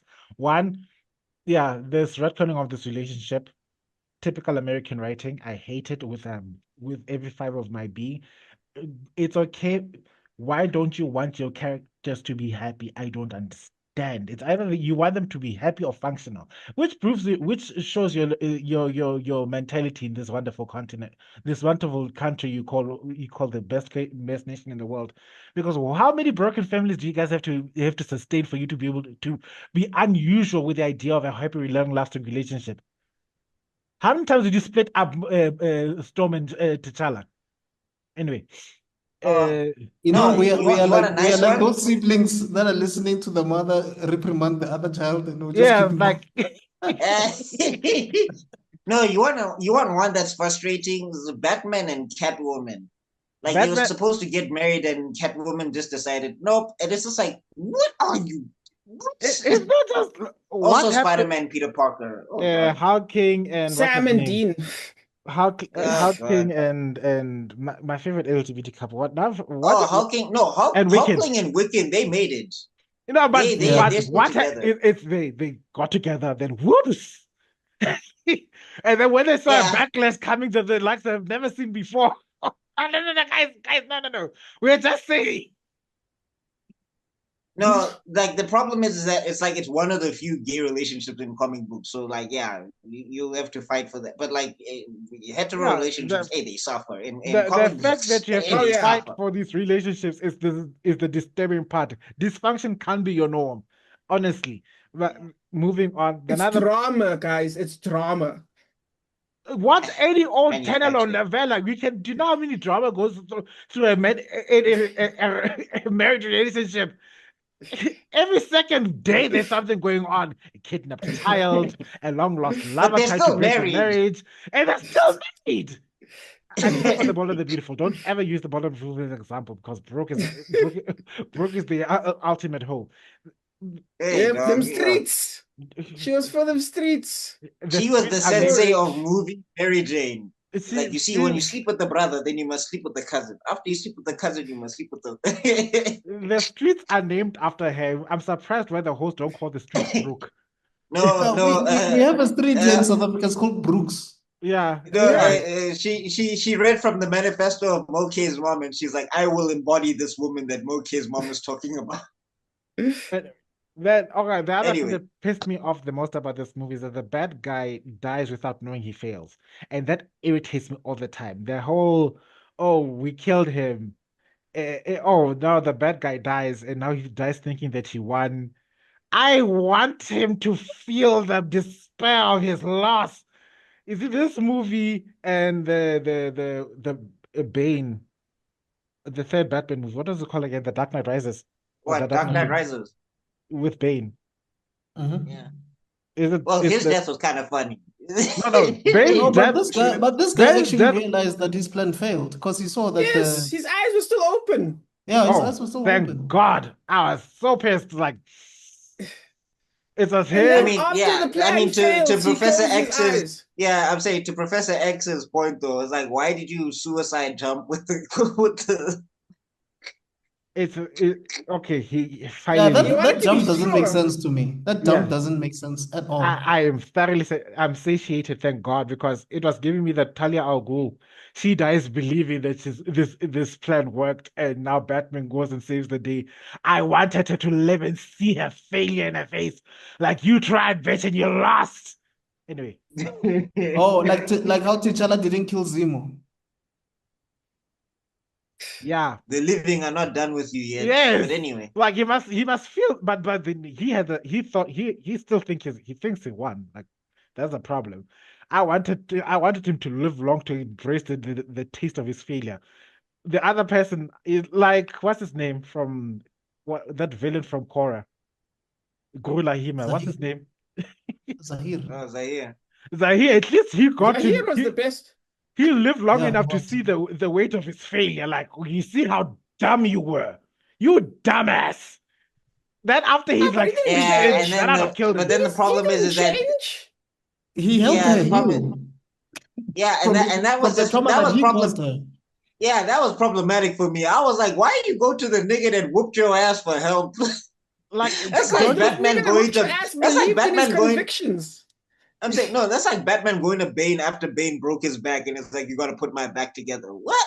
Well, Whoa, never hey. mind the fact you are literally being trained by the son of the previous Avatar, and it's like I'm having problems with the spirituality, and the air numbers are all about that nonsense. Like, oh, okay, you need to go to this place, or we need to take you there. No. Go to that one monk. I said this, but everybody You was said like, it "What?" before, and it's still true. Like, no, we'll go. I swear to God, I just wanted to for Guru Lahima's biggest jack off to realize how big his failure was, and then someone to walk up there and kill him. I'd have been happy. It's like, you see how much you failed? Oh, don't worry. I won't let you suffer in your failure for much longer. I was just here to make sure you understood. Chop off his head. Then end scene. Is it dark? Yes. Well, But anyway, anyway. yeah. But back Uh, to Ghost Protocol. Ghost Protocol, interesting, dumb, everything that happened, everything that could go. This movie was the embodiment of Murphy's Law. Yeah, true. Yeah. But also, like, Anything that just can one more go note. wrong will go Just wrong. yeah, just one more note. Tom Cruise, like, there was an inconsistency where his other hand also becomes sticky because then he starts jump kicking the window that he cut through, and I was Yeah. like, okay, how did you do that? Wasn't he physically holding the corner or something like that? He was. No, he's holding the window or something. And even if Yeah, he was he was holding the holding- corner, he wouldn't be able to get that much leverage in order to jump kick. Which movie was it where he's holding his breath for a ridiculously long period of time? Was it this one? The next Probably the one. next one. Yo, guy, that movie gave me that movie gave me trauma. Yeah, but anyway, I just no, like, so you have superpowers now. Okay. no, okay. This, like I said, this movie, I didn't feel it as much as the last one. I didn't feel the main bad guy as much as the last one. I didn't like the angle that it went with the relationship. I enjoyed Hawkeye in this movie. I have, you guys may not know this, but I also had like a mini crush on Hawkeye's arms specifically. What the Back in the hell? day, back Are in the you day. crushing on body Hey, parts? Rocket Raccoon, calm down. What the hell? No, there was Oh a my post. God. There was a poster in Men's Health of Jeremy Renner, and you could see that one vein in his bicep, and I was like, "Oh my God, OMG, oh Lordy Lord, I need to have that No, but I magazine." get it. I have a thing Yeah. for female celebrities with beautiful feet. I get it. I get it. I get it. What in the? Okay, yeah, I'm not judging you, but yeah. At least You just fawned over a man's bicep. Like No, I'm just No, I a vein on the bicep, Nohan. Like, hey, no, Rocket Raccoon compared to over you, here. my G, I'm a saint. How much for that arm? no. I was just uh, saying that you just reminded me of that that other filmmaker who also has fascination about Tarantino. people's feet. Thank you. And Tarantino. I was about to say like, what is the Tarantino? But like, let me call myself because I can't put you and Tarantino in the same no, the thing in the is, same Tarantino breath in is that like way this. too. He's way too graphic about it. It's like, bro, you've been sucking on that toe for like 5 minutes. How does the actress feel? He's like, Man it's a crossed role, it's a himself and role, then it's a died 2 role, it's minutes a later. role. Yeah, no, it's also that's why I say I can't put you in the same breath because that is a fetish. You are just you're just appreciating beauty. Big difference, guys. Remember, fetishizing someone and objectifying them always needs an element of consent. The one is better than the other. Appreciating somebody's feet is fine. Fetishizing them is something. Mm, that's well, that concludes my 18 plus Yeah. discussion about consent and fetishizing and kinks. Okay, back to the movie. Back to the movie, I'm gonna give For it the a solid. 17th time. My ADHD meds ran out like It's like 47 playing minutes tennis ago. against the wall. It's like playing tennis against the wall. It comes coming back. It's Yes. coming back. It's coming back. a Try level your best. a level 12 Yeah. entity just left. It just entered my brain. The ADHD sub bitch. Okay, I'll give it a 6.5. All right. Lower than And IMDb. that is the list. Woof. Okay, so we did 4 movies. We're gonna do the other 4, and then we're gonna probably the last 5 is the next one we're gonna be doing for 7 Up. I doubt we're gonna do the last one. Though. Oh, why? No, we Why should not? be able to. It just No, came out. it's next month. We'll make it. Through all means possible. It shall will be make it. available. We'll go to the theater for everybody who's watching. Anyway, Yes, we'll we're go to going the theaters, Rob. guys. With Anyway. those fancy tickets yeah, at yeah, the bay. yep, that one. Yeah. Yep. So that So was wait, by the looks of the our. votes, which one is the highest rated? Is it 3? Yeah, 3 is the highest rated, and Yeah, it's 3 the is lowest rated on IMDb, which is Oh, a wait. travesty. No, I it's think it's 1. 1. It's 1, sweetie. Wait, let me just see something here. Let's see our averages. Oh, Okay, That's the 3 9s there. average is 6.94. And oh wait, never mind. Sorry, I forgot about Zuko not being there. Okay, it's 8.6, and then it's 7.3. So no, the average is Mission Impossible is the highest. The highest. One is Wow. the highest. And then 3, Yeah, so- maybe. Wait. Okay, obviously it's 8. And then, yeah, so it's 1, 3. That's 5. So yeah, it's 1, 3, 4, 2. 1, 3, 4, 2. Yeah, I guess That's that's the fine. averages. Yeah. Sounds like someone's cell phone number. 1, 3, 4. Yeah, 2. no, I think I enjoyed 3 the most, Yeah. but it still had problems. Like I think just one problem with this franchise, and I think it was just a problem from Jump, is that they will introduce somebody that's supposed to be have a deep connection to Ethan Hunt, and I'm like, I don't know who you are. Who You know are what, these guys? Every I time they people? challenge do you that. guys to watch the series, at least the 1988 series.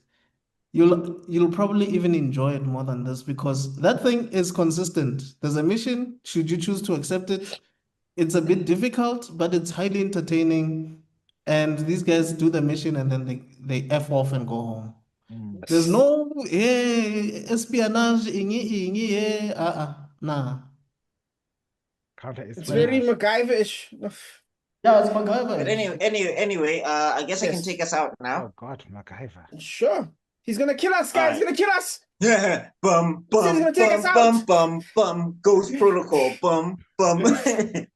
Fun fact: I used to know how to play that on the guitar. But anyway, You play the guitar? yeah, Just a a long time ago. hipster. We need to start a band, guys. We've got a Where's guitarist. the I'm blonde working with the hair? key. I'm working with the keyboard. I'm polishing up my keyboard. We need somebody to A do bass guitar. keytar. We need someone I to do just bass. imagine Tabella with a keytar. Wow, ew. Yeah. I said keyboard. We need someone on drums. We need someone on drums, and we need somebody on somebody on vocals. So, Rob, you can handle drums. They're chaotic enough. Yeah. Unless the drumstick, then no. Ah! Yeah. But anyway, yeah. Again, Yes. fire theme though. But anyway, Yep. yeah. So I want to say thank you so much to everybody that if you're at this point in the video, you Yes, are Tom said. powerful. We went You way over budget. belong in IMF. Facts. Impossible Mission Force. Such a dumb name. But anyway, yes, I want to say thank you to everybody that came to we all here because we want this to be our job and our profession one day. But thank you regardless, gents. I want to say thank you to everybody who is watching at this point. Like I said, you are strong. Make sure to like, share, subscribe. Leave your thoughts in the comment section down below. How do you feel about the Mission Impossible series? You like it? You hate it? You like Tom Cruise chopping wind dynamically and all of that good stuff? What's your favorite stunt in them so far and all of that good stuff? And do you really think Final Reckoning is the final reckoning, or do you think there's another one around the corner somewhere? The unreckoning of the Let final us know. reckoning next. It'll depend on $1 billion. Yes. The big B. Let That us- will determine it. And let us know in the comment section down below and all of that good stuff. Again, make sure to follow everybody on the panel, and we'll see you all in other videos because African Frame has to be out for now. All right, everybody? Peace. Peace.